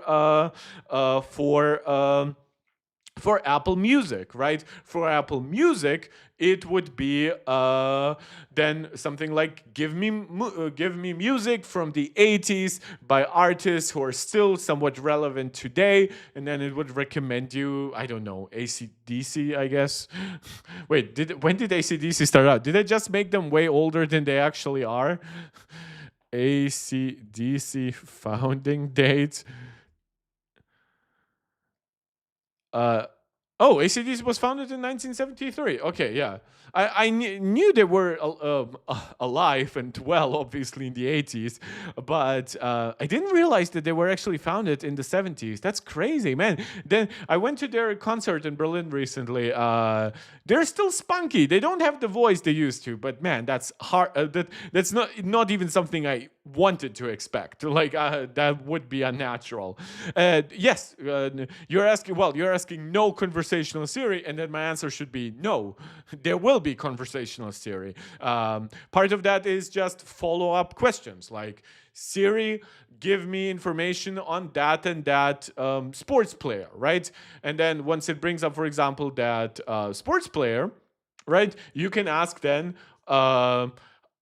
what's their current stats, right? You wouldn't have to type in their names. And this is why these bubbles exist. For individual chats, which basically are their own integrated like history, like prompt or stack, I guess you could say, right? Yeah, so in fact, one thing that I would like to Apple do is would like for if I was like, let's say sometimes the discussions that I mostly have with AI usually focus on like history books that I've read a while ago, and I would like some good summary again to just reactivate some parts of my memory, and not just summaries but then individual queries. And one thing that I will say often is, work with the actual text. Like, don't work with summaries online. And the best part that it does, depending on the history book, because history books are usually much more open than a lot of other literature, it will actually tell me I'm working with this website that has the entire book scanned and whatever, and I'm working with that exact text. And once I am so deep inside there, right, sometimes I don't switch to a new like query in the history, right? And then underneath, I'll just ask something totally unrelated and screw up the flow of the conversation. One thing that I think would be cool is if it would automatically start like a new bubble every time you ask something that's unrelated. So the app basically recognizes, oh, you're not really in that conversation anymore. You want a new conversation. So let's start a new bubble for it. Any news on an iPhone Air 2 or Apple smart glasses? Oh my God, this is actually something I forgot. Oh, I should have probably put it into the thumbnail. There is rumor for the iPhone 2027, which I totally forgot to even integrate. We'll get to that after Siri. Man, what should I even look like at this? 9 to 5 Mac. Is that it? Because I think that I have quad curve display, because we reacted to some individual specs of it already, but no, I want the one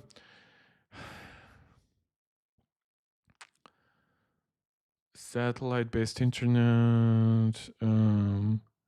No, wait, because it's a video by Front Page Tech, right, which showed the new design.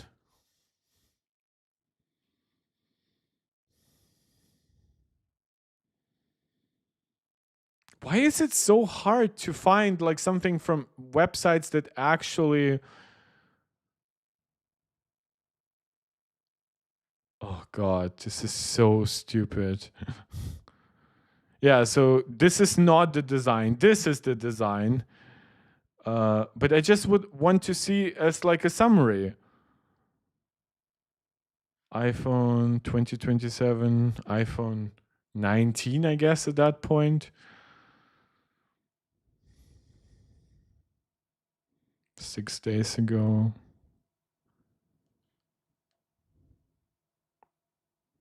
Do I have to really go to a front page text video? That would be stupid. So basically a dual screen, a dual camera iPhone leak that I think honestly is probably not the iPhone 10, not the iPhone 20, but front page tech. Do we have to find Mac rumors again?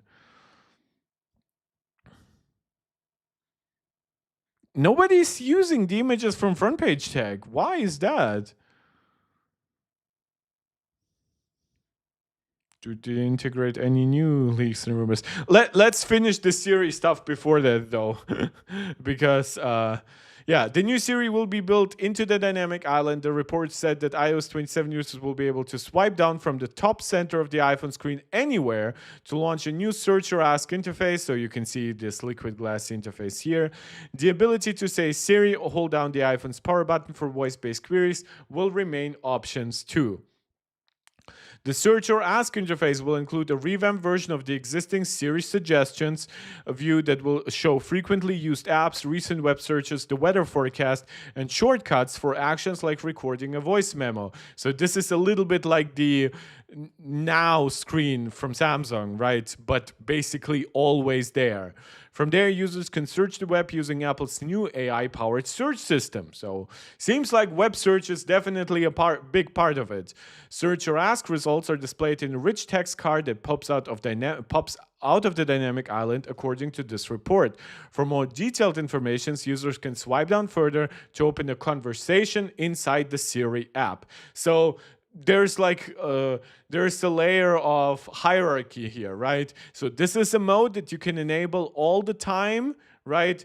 But this is the Siri app that you then have to deliberately go into, and this is where you get your history and everything. Right now, unfortunately, or interestingly enough, this is exactly how it works with regular Siri, and then clicking on it to open the ChatGPT app. So for queries that you made in ChatGPT, you will see your history there. But now you get everything that's Siri related, which does include third-party AI integration. Given the revamped Siri is powered by Apple Intelligence, it is expected to be available on iPhone 15 Pro and newer due to compatibility requirements. We'll get to how a lot of this, even though it seems like a lot of it is now web-based, is still coming from on-device compute. Apple and Google reached a deal, so Gemini, $1 billion a year, probably more going forward. Siri has been able to tap into ChatGPT since iOS 18.2. Gurman previously reported that the new extensions features will allow for additional chatbots to be connected. Gemini and Claude likely to be among the options. So Siri is coming to the camera app. That's what we've reacted to already. New features like reframe and extend.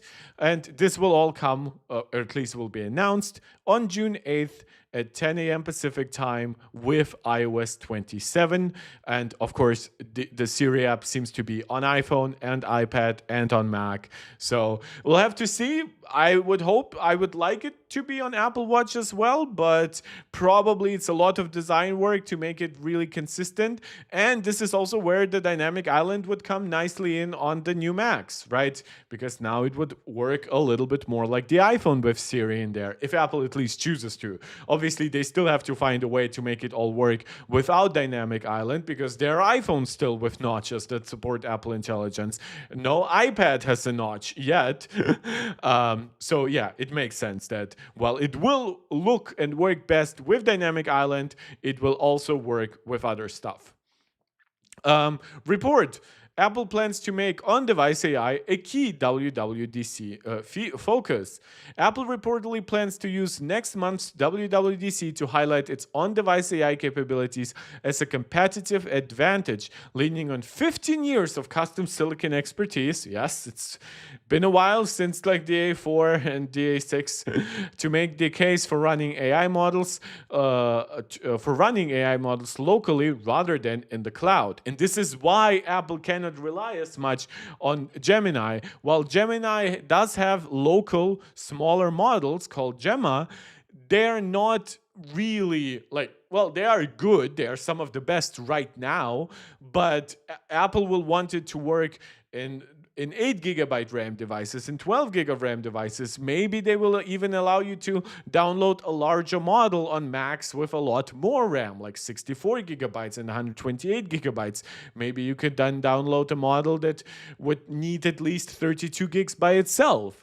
But yeah, Apple definitely wants to push locally running AI as much as possible to stand out versus the competition. This is coming from the information from people familiar with Apple's planning. Cloud-based processing will remain necessary for complex queries. Apple will position local inference as a privacy-preserving, cost-saving alternative to the massive data center buildouts its rivals have pursued. As part of its agreement with Google, Apple is apparently set to use a large version of Google Gemini model to train a smaller, distilled version capable of running locally on Apple hardware. Apple is also said to be scouting acquisitions to help advance its model shrinking work, with one company it has reportedly considered being Liquid AI, a Massachusetts startup focusing on running AI locally on devices. Some queries will still require cloud processing. Apple is believed to have approved the use of NVIDIA's confidential compute technology within Google Cloud to handle processing of the larger Gemini-based model. This is why, like Chilling with Tech, you were asking about like general search. That will be here thanks to this. The security feature encrypts data and AI models during processing, adding a modest performance cost but offering stronger privacy protections. And I assume that Apple will give some kind of like warning of saying, look, you get the highest privacy with our on-device compute, the highest security, but we obviously understand that some things you will have to run through the cloud. So please be advised that in these cases, maybe you want to be a bit more careful with what kind of data you work in the cloud with, right? I would assume that they probably wouldn't be very dramatic about it to not frighten consumers, but I still think they will be aggressive enough to make you know, okay, there's a different technology going on here. The arrangement represents a noticeable departure from Apple's original Apple Intelligence announcement. Basically, Apple initially said most stuff will run on device and the more complex stuff will run on private cloud compute. So this two-tier system is now switching to a three-tier system where some stuff that's simple enough runs on device, slightly more complicated stuff might run on private cloud compute, and if private cloud compute runs out of resources or private cloud compute deems itself just not powerful enough because the models on there are still smaller, Apple will push it directly to Google Cloud with the largest possible Gemini model running on either Google's TPUs or NVIDIA hardware. So yeah, that totally makes sense.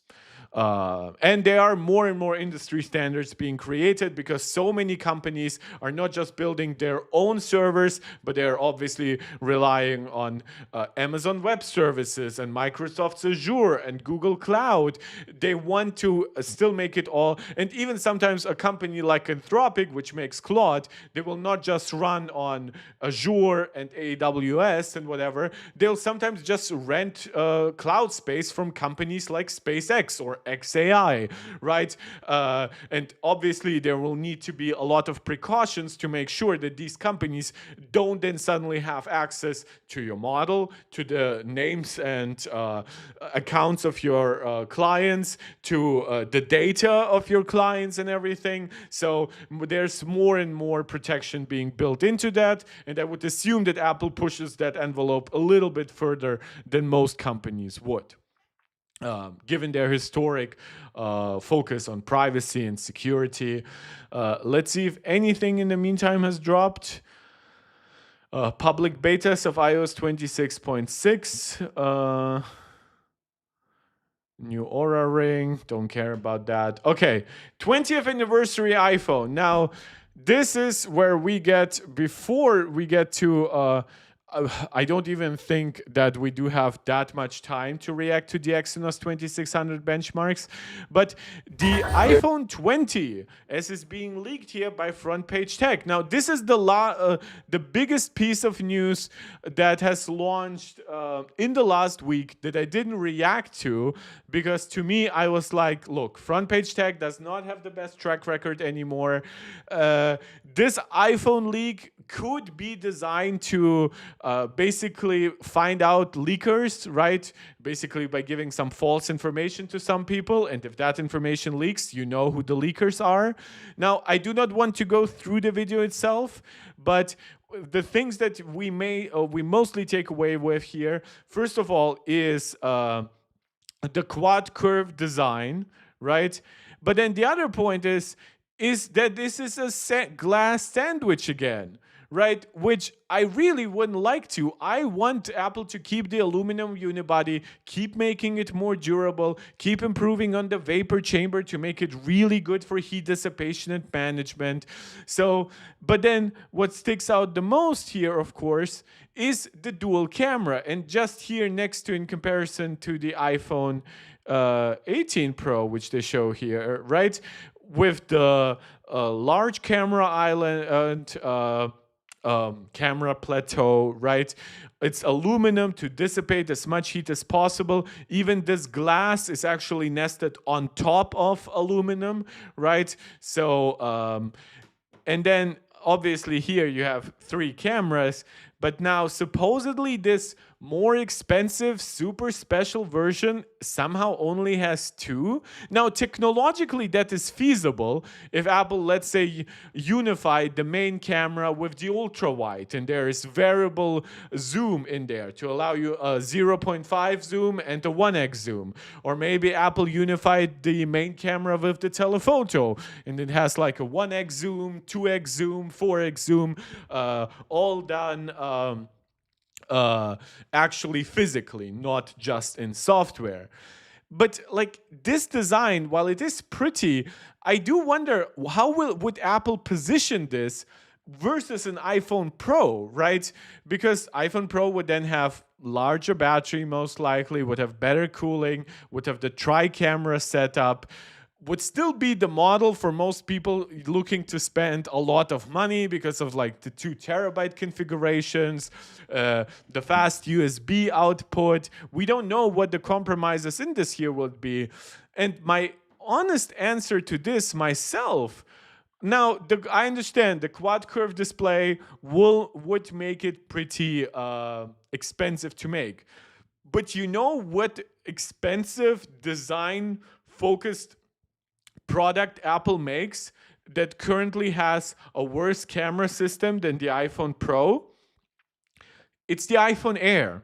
And that camera plateau is exactly the camera plateau of the iPhone Air. Now, yes, it is smaller and it's not entirely at the top, but that's something that can easily, well, even then with the iPhone Air, we can just quickly check out, right?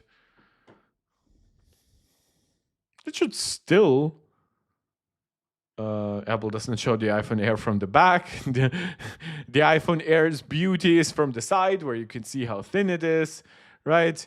So, right, you see that it's a glass sandwich with titanium in the middle, with the polished frame, right? If Apple moves away from making it 5.6 millimeters and makes it just a little over 6 millimeters, right? That camera plateau, add in a second camera, put in a vapor chamber that allows it to cool itself a little bit better, use a higher density silicon carbon battery, price it at the same $1,000, given that you wouldn't have to change RAM or storage that much.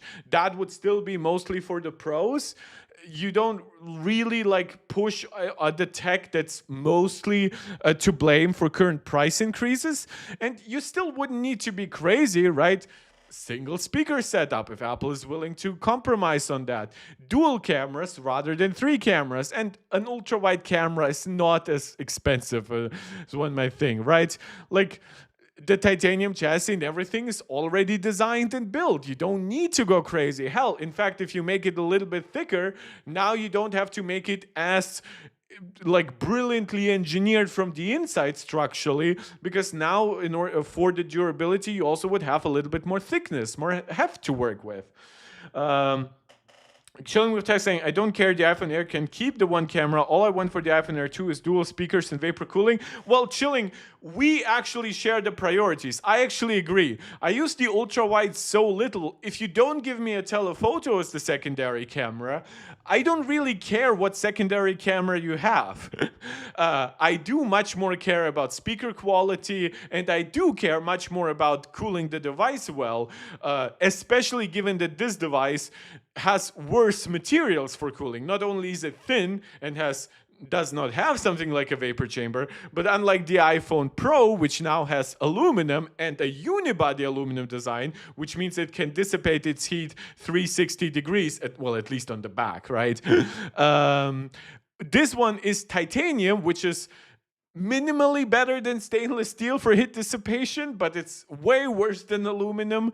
So yeah, I fully agree. But then again, given how a lot of markets work, I think a single camera just is too cheap for a device that's $1,000.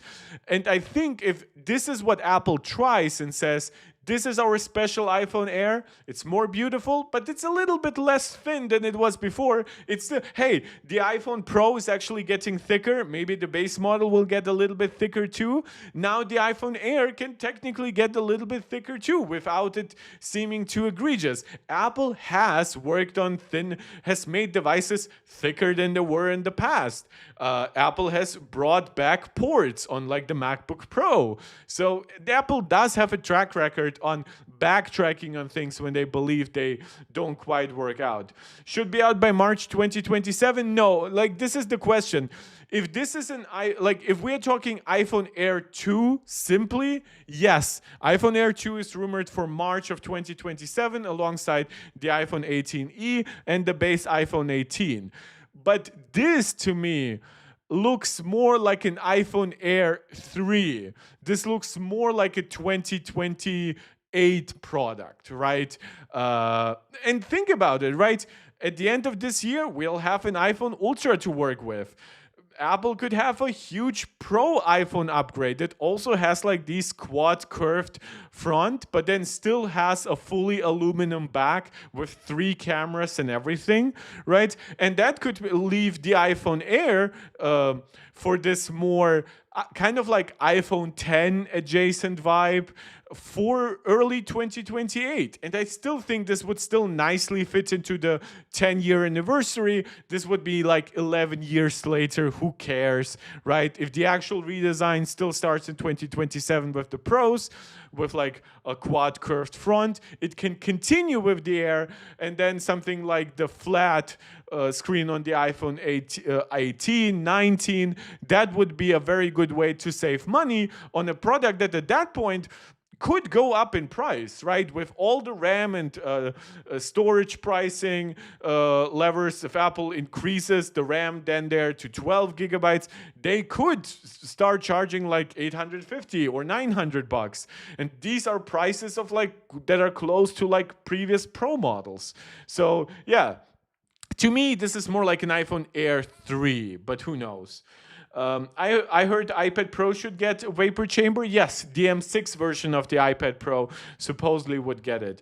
I feel as Apple will be playing with a lot of vapor chamber cooling with their products. Yes, well, we don't unfortunately have too many leaks about it, but a part of what supposedly makes the new MacBook Pros, the M6 generation, thinner is not really that, like, I hope at least not, Apple is like giving you worse speakers, much smaller batteries, right? A keyboard that's much more shallow or something like that. But it would be technologies like, maybe not in the first generation, but silicon carbon could give you a denser battery, right? But then for cooling, which is actually most of the space, especially on like the large, if you look at the cooler, the fans and the 16-inch, they're really large. Apple could pair the active cooling system of the MacBook Pros with vapor chambers. Which would be a really nice way to say, look, we have even better cooling. These devices are now way more pro, even if it adds only 20% more sustained watts, right? That's still a lot. That's up from like 40 watts to 50 watts, or from 50 watts to, from 40 watts, that would be to 48, from 50 watts to 60 watts, right? But if it can do that increase in cooling in a thinner device, it would need a rethought cooling system. And in that regard, I think that it will be vapor chamber based.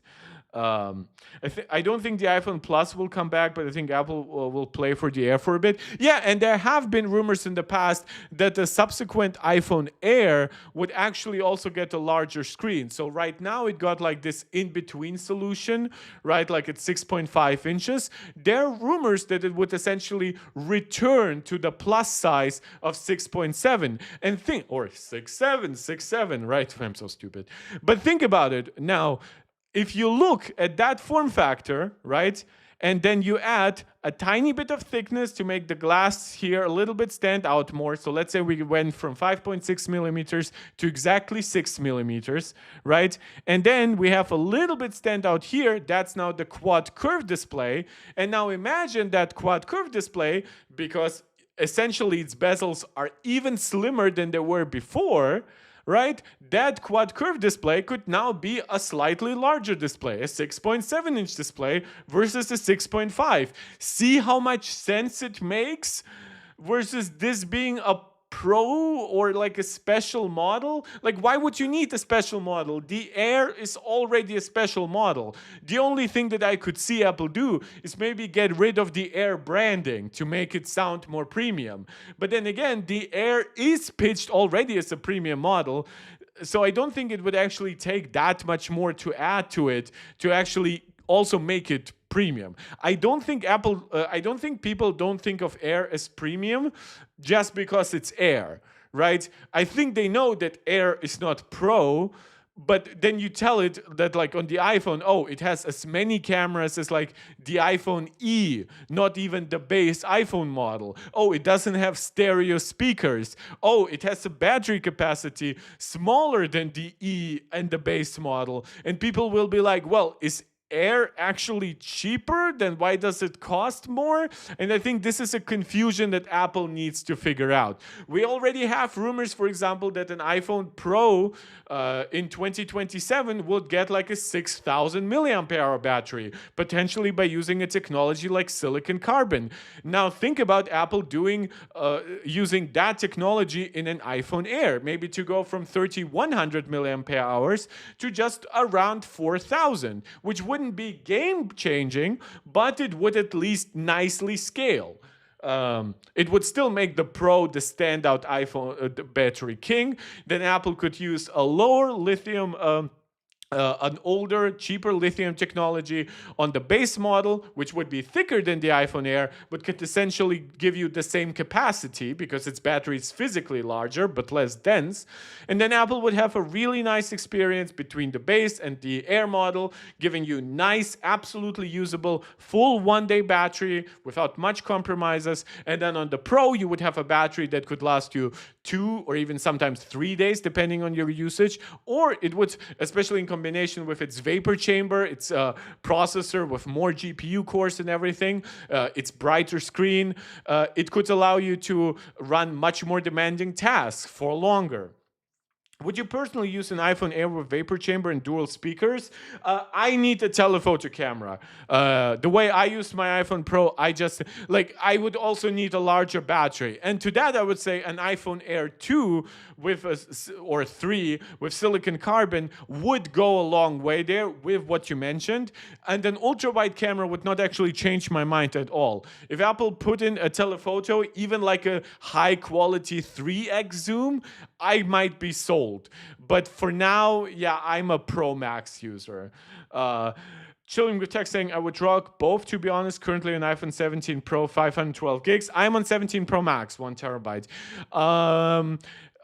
That sounded show-offy because you said 512, but I only said 1 terabyte because you mentioned your storage configuration. I wasn't trying to say mine is bigger.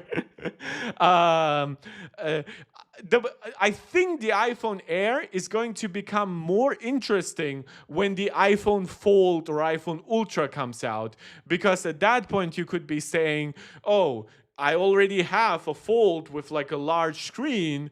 Maybe I'm not a power user that needs telephoto or a chip with the largest core amount, at least not now on my standard slap phone, right? But I could use an iPhone that's still like a slab design because maybe I have so much money to throw at it.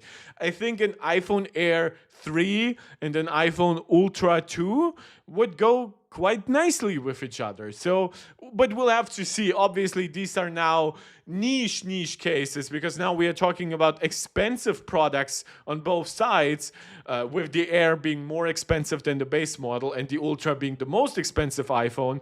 And now we're talking about people rich enough and tech interested enough still to own both. And that, I think, is a relatively small market. So I don't think that Apple is designing these products specifically for such a market. Yeah, but that's about it from Front Page Tech. To be honest, with this guy and the lawsuit, I'm not even interested too much. We've discussed all these spec points before already. I think there's a lot of stuff being mixed in together for like an iPhone Air successor and an iPhone 20. So we'll have to see how it ultimately pans out. We've already heard some rumors that Apple might want to switch away from aluminum back to titanium. Then those rumors were contradicted by another leaker. If Apple uses aluminum on the iPhone Pro, I guarantee you it will not be this glass sandwich again, because that would make it essentially a more cheaply made device than the Air. Yeah, so I think there's a lot of stuff being baked in. Yeah, like silicon carbon battery. This is stuff that's happening regardless. I think this is happening for the iPhone Air, the iPhone Pro, and I think it's going to start with the iPhone Ultra, those higher density batteries. This is how Apple will give you 5600 or 5800 milliampere hours in an iPhone Ultra. But yeah, I don't think that just because it uses silicon carbon, that means that it's an iPhone Pro special model. It can still be an iPhone Air. um, yeah. Uh, I disagree. Well, I don't disagree as much with you. You said you would want an iPhone model that allows an iPhone glasses that's a competitor to like Meta Ray-Bans, maybe even without a display, but just allows you photo and video recording. To me, I wouldn't want that. Like, I already have AirPods, I already have Apple Watch. I think I'm already wearing enough technology on myself. But I do understand that as a product, it still has some appeal. It's just not something I would want myself. Oh, Claude 4.8. And it has gains in honesty. Interesting. I might give it a try later on. Well, or I'm just gonna see what people are saying because I won't have access to 4.8. Okay. Yeah, nothing crazy. Okay, guys, I did promise you to react to 今天我们要聊 Exynos 2600 benchmarks here by Geekerwan. That being said, there isn't as much crazy stuff to say. I'm gonna reduce volume.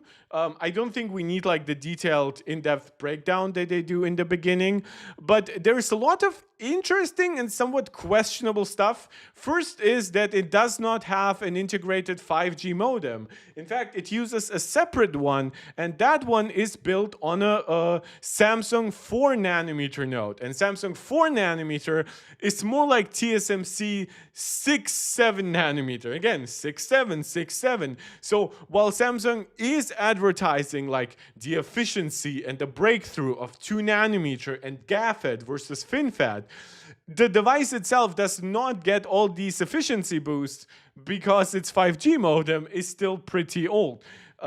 In terms of base 有 technology. 一个5G 基带在这儿呢。原来啊，这个 Exynos 2600并没有内置基带，而是采用了自家的骁龙540。I have no idea what AirPods Pros with cameras are going to be. My expectation is still that there is not going to be AirPods Pro with cameras. Like, I think if they will have cameras, they will be infrared cameras, cheap, small sensors for you to do air gestures so Apple can change the stem design a little bit, with it redesign the case a little bit, and that's it. I don't think AirPods are getting so changed for AI. I think Mark Gurman is a little bit obsessed with AI, and he is trying to shoehorn it into every Apple story. Right now, he's still the only leaker who talks about AirPods getting cameras that are actually usable for AI. 的外挂基带和谷歌 Pixel 9同。Yeah, so this is a terrible modem. And yeah, this is a cost-cutting mechanism, and this is what's happening. And this is with a phone that's likely getting a cost increase soon because of RAM and storage pricing. But yeah, using Exynos 2600 while using a modem that's now 2 years old and very inefficient is a terrible move at this point. At this point, I would just have preferred for them to use the Exynos chip with the integrated modem. Also, this is a hell of an expensive chip. When you actually look at how big it is actually, it has a different cooling system, right? So the way it integrates the heat spreader right on top of the die. They're making some comparisons with Intel 18A here. In some ways, 18A is actually superior. But yeah, this is the main point here, is that the Exynos 2600 is the largest die of this generation. Also, like, you just have to imagine what performance Apple could get out of the A19 Pro if they made it as large as like the Dimensity 9500. Now, the Italy Gen 5, I would argue, justifies its size pretty well because... it does have a high LU count for its GPU, but mainly it does integrate a modem here. Now, this also integrates a modem, but it is a large chip. And all of these are based on TSMC's N3P. The fact that this is supposedly 2nm GAAFED and does not include an integrated modem, that's not good. The fact that it's this large also means it's pretty expensive, even though it's like internally sourced by Samsung itself. Clearly, they felt the need to cut costs somewhere else. So yeah, not great. And again, this is A19 Pro. Like, for single core performance, even the base A19 would beat it. Now, these chips all technically deliver higher multi-core performance than the A19 Pro. The A19 Pro can reach like up to 10,000 points in Geekbench 6. This can give you like 11,500 to 12,000 even. This more like 11,000. This also more like 10,500 to 11,000. Neither of these chips, and to be honest, neither does the A19 Pro, none of them sustain their multi-core performance that well. Even devices here that have huge vapor chambers, and yeah, some devices that have active cooling, but like that's such a completely different category in my opinion. So they give you technically more in one aspect than the A19 Pro, because the 9500 is the one that competes the best with the A19 Pro in GPU performance. The Italy Gen 5 has a comparable amount of raw rasterization performance, but way less RT performance. Some of them have AI upscalers that are now better optimized for like FP8 performance. Apple's is still optimized for FP16, but they do have a pretty good Int8 integration. So in terms of neural engine, it's a little bit depending on what exact task you're running. But the Exynos 2600 here is also quite competitive here with RT and everything, but it's not as efficient as some other stuff. And for the fact that it's this large, without a modem on supposedly the bleeding edge node, that's a little bit embarrassing. Will iPhone 18 Pro be the first under John Torras? You cannot look at it that way. John Torras is not directly responsible for individual devices. It's not like Tim Cook was like super hands-on about like every individual iPhone decision or iPad design decision or whatever. There were some products that he oversaw more directly, like for example, the transition to the more Pro Max, right? And I don't mean the Mac Pro, I mean Macs with better cooling, the return of old ports, all the Apple Silicon related redesigns, right? That's a lot of John Torras's stamp on this. Obviously not on Apple Silicon itself, that's more to do with Johnny Cerrucci. But I don't think that anything will change, because also don't forget, most of these products are in development for a good 3 years before they come out. So most of the iPhone 18 Pro wouldn't, even if it were true that John Torras would be super hands-on, it would only happen now in September. He only becomes CEO in September. So, but yeah, it will be the first iPhone with him as CEO, because obviously he still isn't CEO, but he will become CEO on September 1st. And then like somewhere September 10th, September 12th, whatever, Apple will have the presentation. In the second half, the iPhone comes out. So yes, it will be technically the first iPhone under Torras. 是醉了。考虑到封装限制，其实140平方毫米已经达到了手机芯片的极限了。这也是为什么三星会选择把基带外置啊，因为这个 SoC 比实在是 I'm not sure. There are also like design and other cost decisions here. 基带呢160多平方毫米，那得和这个 Man, M5 is so freaking space efficient. You have 10 CPU cores. 4 of them are really large super cores. You have 10 GPU cores, 128-bit bus. Like, yeah, Lunar Lake was decent. 4 plus 4 CPU cores, 8 cores there. Way less in terms of like neural engine stuff, and its GPU was, while maybe its raw raster performance was decent. Well, we would have to compare it more versus M4, but even Lunar Lake just couldn't compare with like the AI acceleration of the GPU on the M4 and the RT acceleration, much less now with M5. And yeah, obviously Panther Lake is significantly larger than Lunar Lake because it has up to 16 cores with 4 performance, 8 efficiency, and 4 extreme low power cores or LPE cores. 差不多大了啊！不含基带都这么大的面积，那这个 Exynos 2600里转向了全大 so 核 we 架 have 构。 the C1 cores with the main one being the C1 Ultra, clocked at up to 3.8 gigahertz. We discussed this. I'm not just skipping it out of time reasons. It's just we have talked a lot about all of this. So let's look into some actual results. Now, it should be noted they're still using Spec 2017 here. Spec 2026 recently released. So I had hoped that this would be based on it. That's a little bit of a disappointment, but let's see. But the architecture should be basically the same as on the Dimensity 9500. 实测啊，在整数测向里 ，Exynos 2600这颗超大核能效好像完全不输给天玑9500啊。两位是缠在一块，非常的焦灼啊，并没有出现以往三星芯片那种明显差很多的情况啊。三星的中高频部分甚至还有些微的领先呢。那相比8 Elite Gen 5的超大核呢 ，Exynos 2600也是差距不大。哎，莫非真给它三星整明白了？哇，这个工艺的表现真的是还可以啊！哎，我们也看了一下浮点测向 ，Exynos 2600这颗 C1 Ultra 会比9500的 C1 Ultra 略微逊色一丢丢，但整体基本上还是半斤八两的水平。说它是当代旗舰水准的能效是绝对没毛病的。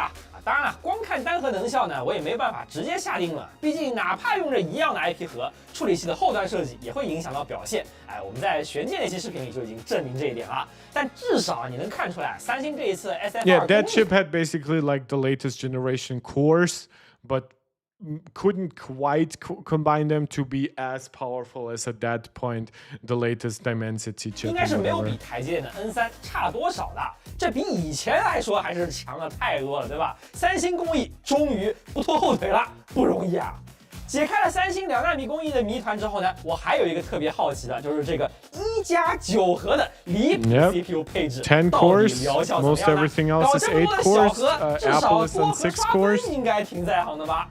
你还别说，它就真的太适合刷分了。来，请看 GB6的 CPU 多核能效曲线。你敢信啊？这 Exynos 2600居然直接拉爆了8 Elite Gen 5啊！而且是全频段领先。这个多核相比发哥的9500那是强的不知道哪里去了。我去，三星登顶多核能效榜，搁以前你能想象得了吗？太扯淡了。Really nice. Yeah. Obviously, this happens because it can now spread its load over way more cores, right? Well, 10 versus 8 cores, which means that if the node is about as good, maybe like 2% worse, but it has 25% more cores to work with, it can clock the individual cores lower and then benefit from them being on a much more efficient part of the performance per watt curve. 其实玩 PC 比较多的同学呢，可能早就已经看习惯了。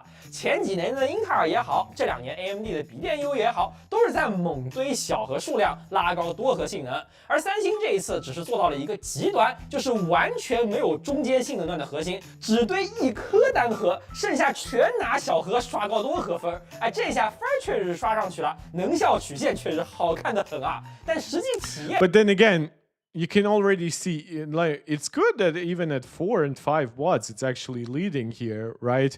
But overall, like, at this level, it really doesn't matter because if I turn this off, right, anything above 8 watts, it becomes pretty useless on a phone. But in this here, I'm actually really positively 是不 surprised. 是也有那么强呢？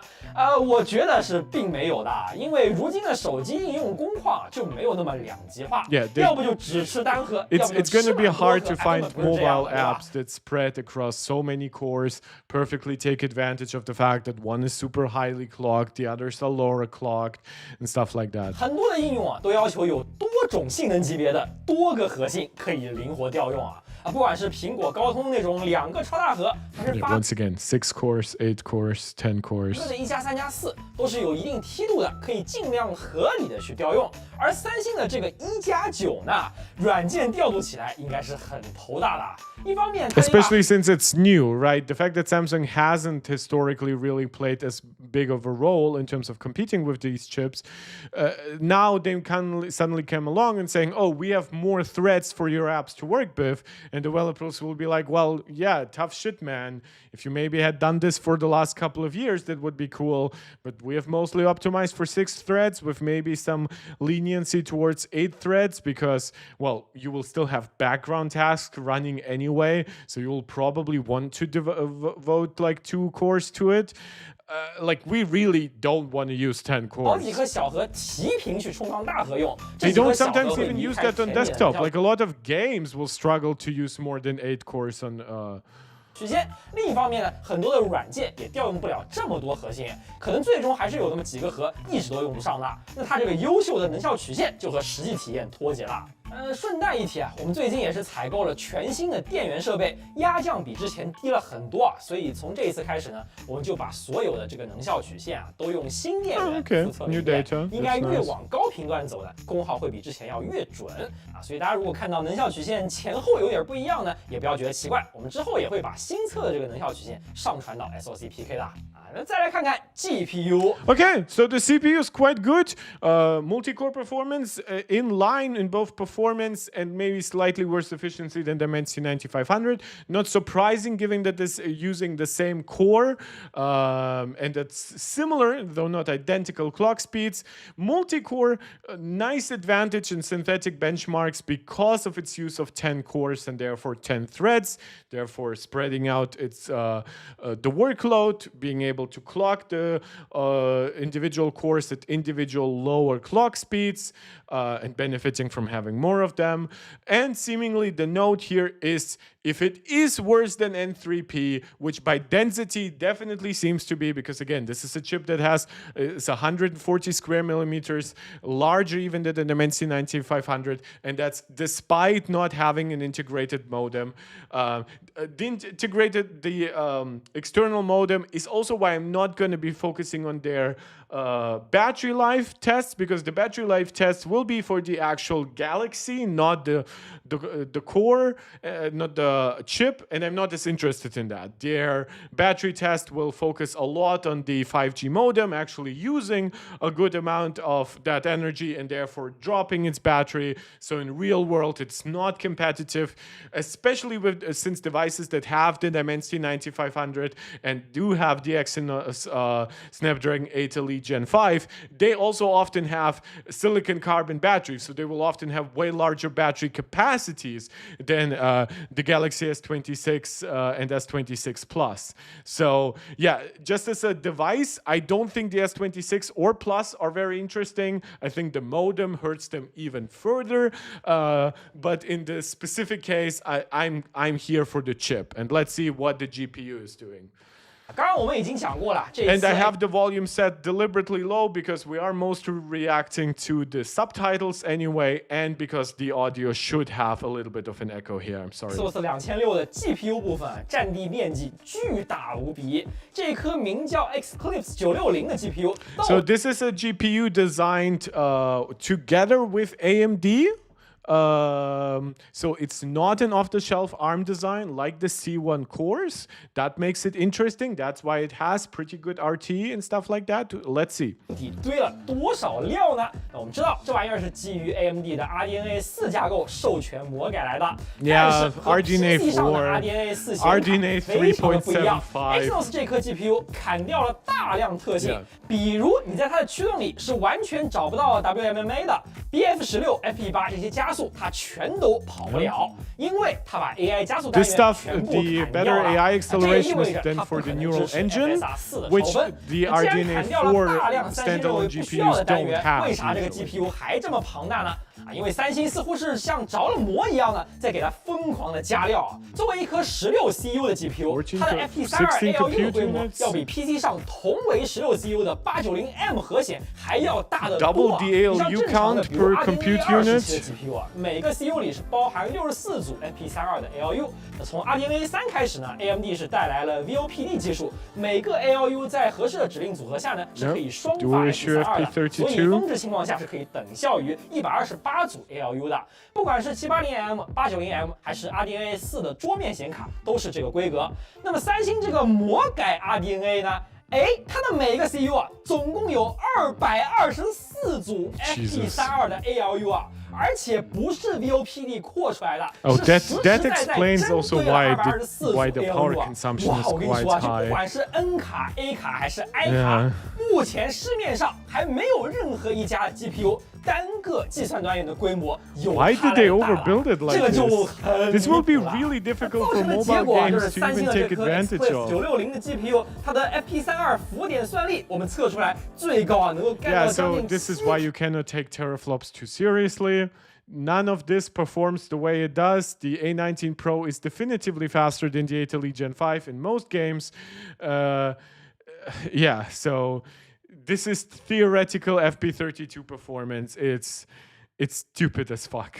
flops 啊，比同样16 CU 的890M 算力要高得多啊，这听起来是很牛逼啊， It sounds 是吧？ awesome. 但是我要开始反转了。浮点算力高就代表它的图形 No, FP performance, like ever since the PS5 and the Xbox Series are the last pieces of tech out there where you can really say the teraflop counts corresponds with prior generations in terms of raw graphics output. It's still not exactly one-to-one because it does not include stuff like RT and whatever. But after that, since we got dual issue FP32, now apparently almost quad issue FP32, it's become irrelevant. Now you can do those comparisons a little bit more between devices that do have similar implementations of like dual issue FP32, but even that is not as exact one-to-one as it used to be in the past.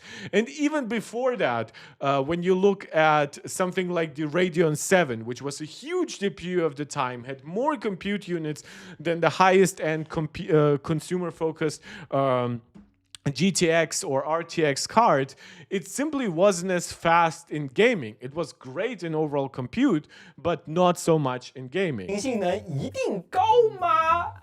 其实未必啊。还有一个决定性的 Plus, something that and he has mentioned for the 10-core CPU, where the question is, will developers even utilize it? Well, now the question is, will developers utilize a graphics architecture that they don't really use that much on mobile across of many cores, and will they then even optimize it even more for the specifically ridiculously high LU count? 因素就是内存缓存的带宽。那这个东西是有点遵循木桶原理的，就是你哪怕无脑去堆算力，内存带宽不够，很多的算法卡在内存屏幕上发挥不出来。那你多堆那些算力， speed, therefore same memory bandwidth as everything else. 内存位宽只有主流 PC 情报。 There's a rumor that the A20 Pro and the A Gen 5 will switch to 96-bit. That will come from a use of LPDDR6, which does start at still the same 10,700 megatransfers per second, maybe some form of like 12,000, while the A20 Pro is rumored to be also switched to 96-bit, but still using LPDDR5X, probably maxing out at 10,700. 带宽要比 PC 小得多，顶天80多 G 每秒，而且和大方到缓存不要钱的这个 CPU 部分不同啊 ，Exynos 2600这么大一颗 GPU，它也没有给特别多的。Apple, meanwhile, much more generous with cache overall, especially system-level cache. 缓存给了2兆吧，这也就和桌面端的 890M 核显差不多。这点点内存缓存带宽啊，其实就只够这一颗特大 GPU 跑在较低的频率上啊。当然这也无可厚非。But that could make it very efficient, right? Running at low clock speeds over a lot of cores could make it very efficient. But then again, similar with the CPU cores, the question is who's optimizing. 手机 GPU 平时就是低频用的最多嘛。那为什么不一开始就做小一点的规模，抬点频率呢？能效可能半斤八两，但面积却能小得多啊！节约了成本，还能够把基带给集成进来，怎么想都感觉更合理一点吧。老实说啊，我是有点不明白为什么要在没有大缓存 But then again, this is their first design in that regard. They've had already like custom GPU architectures. They already had some attempts at bleeding edge nodes, but I assume they were just really gunning for making the Exynos 2600 ready. And even if they didn't make it very space efficient, they just wanted to put it out. 这里我做了一个非常粗略的物言模型来说明问题啊。咱们姑且不说缓存吧，就单说内存。底下这个数字代表了一个算法读写一次内存能够续航多少次浮点运算，或者说的更直白一点，就是游戏里的各种算法对内存带宽有多敏感。那三星这个 GPU 啊，如果拉满了跑啊，只有这个值达到了82的算法，才能完全吃满它的浮点算力。那我们来看一些常见的图形算法是什么样的内存开销啊？比如最原始的模糊算法，这是极端吃内存的，大概就只有0点几，意思就是读写1 byte 内存只够做0点几次浮点运算。那么像延迟渲染写入记buffer，差不多是1到10，像 SSR 屏幕空间反射呢，大概是在5到20。哪怕是不那么吃内存带宽的体积物或者是粒子特效呢，这个值也就20以上。只有在 PC 上。What they basically mean is that. And I mean, he does explain it pretty well. I actually didn't even think about it, but yeah, it makes a lot of sense. But everything that you do on computer, and because of a chip, right, needs a kind of instruction, right? Whether we're talking CPU or GPU, whether we're talking, like in this case, like floating points, bits, bytes, right, relative to that.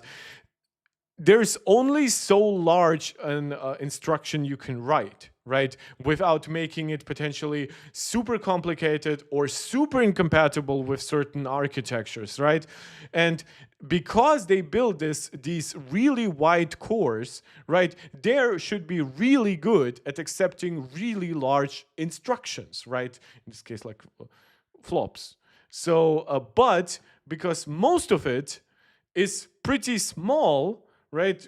He's saying like here's like 10 to 20. Some it's mostly in the 20 range. He showed others like Blur, which were in like the single-digit range, right? Which means that unless you pile up dozens of these effects simultaneously, you're not really using the width of these cores, which is not theoretically bad, but it is a very uneconomic way, because at this point you're also not really benefiting from high efficiency, right? Because, well, you aren't really spreading the task. The task can only be so large, can only be so widely spread. And then, of course, even then when you go beyond that and you consider with the fact that you're probably pairing this with like a 5 to maybe 8 watt envelope, and then you cannot even spread it out over all these cores that efficiently, because at 5 to 8 watts, the effects you're running are most likely not so complicated, not so multi-layered. And especially here's the problem also, if you cannot even dedicate a part of that GPU to like AI upscaling or something like that, then you're really fucked. Because now you have 16 cores, super wide, there's on an architecture that's not the most common on mobile, it's the fourth it's the fourth most common then, after Apple, after off-the-shelf ARM, and after Qualcomm, right? And obviously Qualcomm above off-the-shelf ARM mostly. This is like an RDNA spin-off for Samsung that doesn't have the full RDNA 4 feature set, nor is it even written like RDNA 4 exactly, because like it is wider than RDNA4. It is clearly not built as much for AI as RDNA4. So the question then remains, what are you even using all this for? And in my opinion, their hope was, give us as many cores as possible. Let's make them as wide as possible. And with that, let's hope that at least the GPU will be pretty efficient. 拉满设定才可能会超过100啊，这种效果在手游里是真的很罕见的。And it's not just these effects, but then consider then how many of these effects, depending on the resolution, and even the field of view on mobile will not be as large. Yeah, there's just not going to be so much. 大多数手游的图形算法在这一颗 GPU 满频率上都是撞内存墙的。当然，我前面也说了，正常工况啊，这个 GPU 也不会跑高频，基本都是降到低频来用的。Yeah, and this is also where 它这个线就会跟着降到和其他家 where the differences between these chips purely theoretically become really, really small. Well, architecturally there still are, right? But in terms of raw flops, these chips are all really close together in the real world. 差不多的位置上了，那就是花了更多的芯片面积，实现了和别人一样的效果。这怎么算都是挺浪费的啊！但反正造芯片的钱是三星出的，它也不外卖，对吧？面积大了，造价贵了，对于用户来说，Galaxy S26 and S26 Plus 大家最关心的估计还是这个 GPU 的能效，对吧？这颗 RDNA 4的核显到底实际性能有多强呢？我们测下来，放在移动端确实还是挺强的。这个是它的3 Mark SNL 能效曲线，它这个 GPU 啊，毫不意外的能效全程压制了高通的8 Gen 5。相比目前手机 GPU 的王者天玑9075。Like you can see, like at around when you disable it, like around where this is most relevant, 5-6 watts, the differences are quite small. Not only obviously the amount of performance they reach is not limited yet in any way, like they don't hit the high end up until well over 10 watts, but in this case a much more neutral test. Not a bad one, thankfully. It's much better than like 3D Mark, Wildlife Extreme, and whatever. But you can see where it's relevant, the difference aren't so huge, as they wouldn't be overcome by such a multitude of other factors. We are not looking at like SD Snapdragon 8 Gen 3 to like a Snapdragon 8 Elite level of change. 能效也已经很接近了。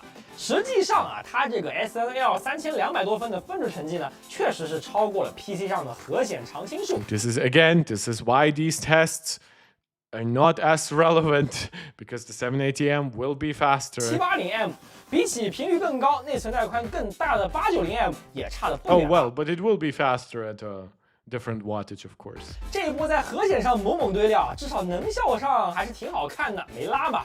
只要没多收钱，对于用户来说就是没问题的。True. 但是三星也确实是在工艺制成不差的情况下，用比别家大得多的 GPU 面积。Yeah, and again, this is interesting because they are thankfully, rightfully reviewing the actual core here, right? Just because the device didn't move up in price doesn't mean that the chip itself is a very smartly made one. 实现了差不多的能效，所以你要问我这个芯片设计上好不好呢？我也很难完全赞同它这个设计思路吧。总的来看，这个 Exynos 2600最大的好消息，确实还是它这个3星2纳米的工艺制程不拉了，很不过大家一 Okay, now I want some actual games. 能效那么，但这一上来就给了我们一个下马威啊！没想到啊，这理论能效那么强的 Exynos 2600，玩个原神也并 Okay, it cannot maintain 60 FPS. It performs. Yeah, 59.9 is 60 FPS, by the way. It's not just average, but like it does make sense that like it has to do with the exact frame time of 60 FPS and how that has been programmed. It's not exactly 60 FPS. It can fluctuate like between 59.9 and like 60.1. So 59.9 is effectively 60, and it will fit nicely into a 60 hertz refresh rate. 1% lows are terrible here. Temperatures are not bad. They're in line with everything else. But the temperatures, I would actually argue, are quite good relative to the wattage, because it is, for example, a lower... well, I mean, not versus current gen. 8 Elite for Galaxy is a last gen chip. But even that maintains 60 FPS, 1%, and Galaxy S26 with Exynos, Galaxy S26 with 8 Elite Gen 5, Galaxy S25. I assume this means Ultra. Well, this is probably like the Plus. 不能全程贴满60帧啊。到了后半节17分钟开始，也是会有那么一丁点降频，开始掉帧的。那我们就对比一下前半节打满的功耗好了。这台 Exynos 2600的 S26是整机5.3瓦。那作为对比，隔壁高通815的 S26只有4.4瓦，搭载了8亿的 S25也不过4.7瓦多。当然，如果是拿出更早的8进3机型，那个功耗就高太多了。三星这个 Exynos 2600再怎么说能效也是远远强于骁龙8进3的，但确实理论多核干8进5，游戏能效却打不过8亿。还是稍微有点让人失望的。当然，其实我早先也已经预料到了，前面我也讲了嘛。Yeah, this game is just not going to be built for either the 10 CPU cores. It's not going to be built for the 16 GPU cores. It's not going to be built exactly for that architecture, for that incredibly high LU per core count. 综合其实就是猛猛刷分用的，实际用起来有的苦了。从原神的调度来看，它就是乱七八糟啊。它的 CPU 7和 CPU 8会交替冲到一个很高的占用上，但一个核占用高，另一个是完全不干活的。CPU 6和 CPU 9也就是超大核，基本没动。与此同时，你看它的这个频率，玩个原神都要把9个综合拉爆到将近2G赫兹，这个调度策略真的可以了呀。那作为对比，8亿5虽然三星也关掉了一个超大核来用，但是整体占用一直是比较低的。中核在数量少得多的情况下，频率也仅仅控制在1.2 GHz 左右。Well, the 8 Elite Gen 5 also has a better prime core, right? So it will benefit from putting some performance on there. 5号，这个才是一个正常的调度策略啊！这个 Exynos 的跑法实在是有点离谱啊，能效不好看也是千里之中啊。只能说优秀的三星工艺和最新的 ARM 架构还能 carry 一下它接近过8亿的水平，也是很不容易了。连原神都跑这个性能，那其他游戏就更不必说了。一旦 CPU 不够用，要看调度的时候， No, I want to see other games, please. 比如《明日方舟》周末地，我们5凌晨跑图。Oh wow, this is really bad. Is that really a CPU scheduler issue? It must be, because this GPU is way too overbuilt for this.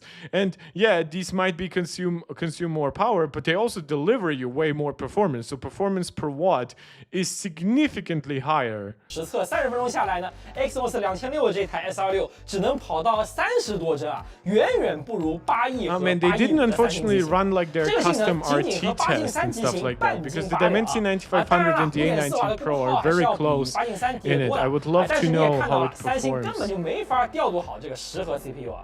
那其实一 Okay, 开 so 始 yeah, 这 it's 段 mostly 甚至能够 CPU 跑满 scheduler. 60帧的，因为超大核居然 But 罕见的 even 动起 with 来跑。but yeah, it has only one high performance core. So this is where the implementation on the 8 Elite Gen 5 and on the iPhone with their two super or prime cores, so performance cores, comes into play, because it seems like if you don't want to do super smart scheduling, give it at least 2 really good cores to max out, right, or close to it. If you are going to have more cores, you need a really good thread scheduler, or you're going to need more cores. That way the chip doesn't get confused, and especially since those cores, because there are so many of them, cannot be as highly clocked. 高频了，那代价就是功耗跑到了10瓦多啊，撑不了多久就降频了。不过一个三星手机居然10几瓦功耗还能撑2分钟，而不是秒降频，感觉它这个 HPB 导热 Well, they did 确实有起到一 advertise 些 a larger 作用的 vapor 是吧 chamber inside. 最后我们也测了一下明朝拉海洛摩托跑图 864P。 Okay. Lower performance, basically in line with the 8 Gen 3. Lower than that even. Lower 1% lows. And in power consumption, it matches the 8 Elite here. But the 8 Elite, the last gen chip, gives you like 16% more performance here, like 80% more performance here. This is crazy. Is that really just from the CPU? Or is that also like, is it also like the system level cache with the CPU and everything because the GPU cache is so small? Is there a lot more copying back and forth between the CPU and the GPU because of that? And that's where we feel the bad CPU scheduling. 跑个40多帧，这个能效依然是介于8 Gen 3和8 E 之间吧。不过忽略功耗，单纯比游戏性能呢，依然是没有干过8 Gen 3的 S24哈。我说什么来着？这玩意儿确实是调度噩梦吧。除了游戏之外啊，应该大家也比较好奇的是这个国际版的 S26 续航表现怎么样？Exynos 2600机型的续航会和它的这个理论能效更接近呢，还是会像游戏一样比较拉呢？看起来这个续航是比较拉的。国际版的 S26在我们的Geekerwan 5G 续航模型 3.5 里仅仅坚持了6小时45分钟。I'm not really interested in their battery benchmarks. I think they're like, for that I'll go to something like GSM Arena. Again, this will be impacted by the 5G modem. But yeah, that GPU, especially since it's architecturally the most interesting part, it's that collaboration with AMD, it's the high GPU core count, it's the super high ALU per core count. It's disappointing. I cannot say anything. The CPU is good. The node seems actually well made. But yeah, if you want to, and the device seems actually be quite okay at cooling it with its large vapor chamber, which is a little bit surprising.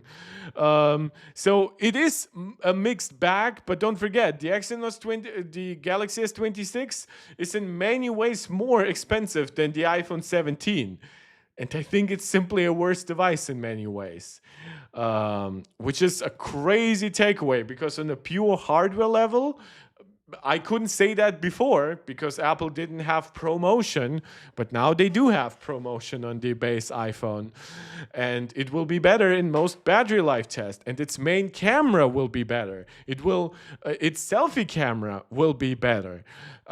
Its single core performance will be faster. Now it will have less RAM, slower storage, but these are small things that regular people will never feel those bottlenecks. These bottlenecks are also alleviated on the iPhone Pro because pros would feel it. That's why the Pro has more RAM. That's why the Pro has 2 times faster storage if you go with higher than 256 gigabytes. Yeah, so I'm actually, this was a little bit disappointing because I expected more. Like, I'm positively surprised by the CPU because I wasn't actually expecting that much because the C1 cores have never wowed me, including on the Dimensity 9500. It seems like even its single core result mainly comes from like scalable matrix extensions finally being built in rather than some other improvements as well, and its higher clock speeds are also being bought with more power consumption despite the better nodes. But yeah, the GPU, especially relative to its size, is where I expected way more. But that being said, we have now been streaming for almost 3 hours. Definitely didn't expect that to be the case, but hey, I needed something to distract myself this evening, so I'm really glad to have had you guys here. Thank you so much to anyone who watched live or who's watching afterwards as a VOD. Please, if you enjoyed and you like it, subscribe to the channel, like the video, share it out with anybody who you think might enjoy it. and leave a comment. Leave comments live, leave comments under the regular video, and of course you can subscribe. You can become a channel member right here on YouTube. Shout out to our MarkTech Pro Max members, and you can also become a supporter over on Patreon or send a super chat or super sticker whenever you catch me live. All direct support is going a long way to keep this channel running.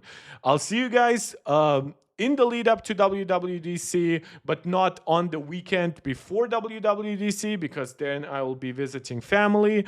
And but I will try to do a stream at least once next week, and then after WWDC I'll be streaming obviously on WWDC, and I'll be streaming the day after. And then on the weekend after, I'm actually taking a small vacation. So yeah, so basically I split my vacation into 2 long weekends rather than one long trip, because I'm traveling to different places.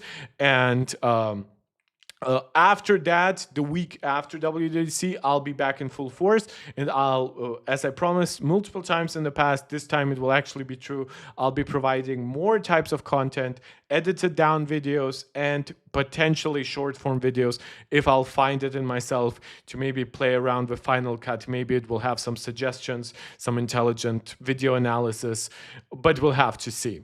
But that's about it for today. Thank you. That was actually really fun and actually really informative, because I didn't have time to really research a lot of the topics before doing the stream. So we were learning today in parallel, and hopefully we'll learn something together.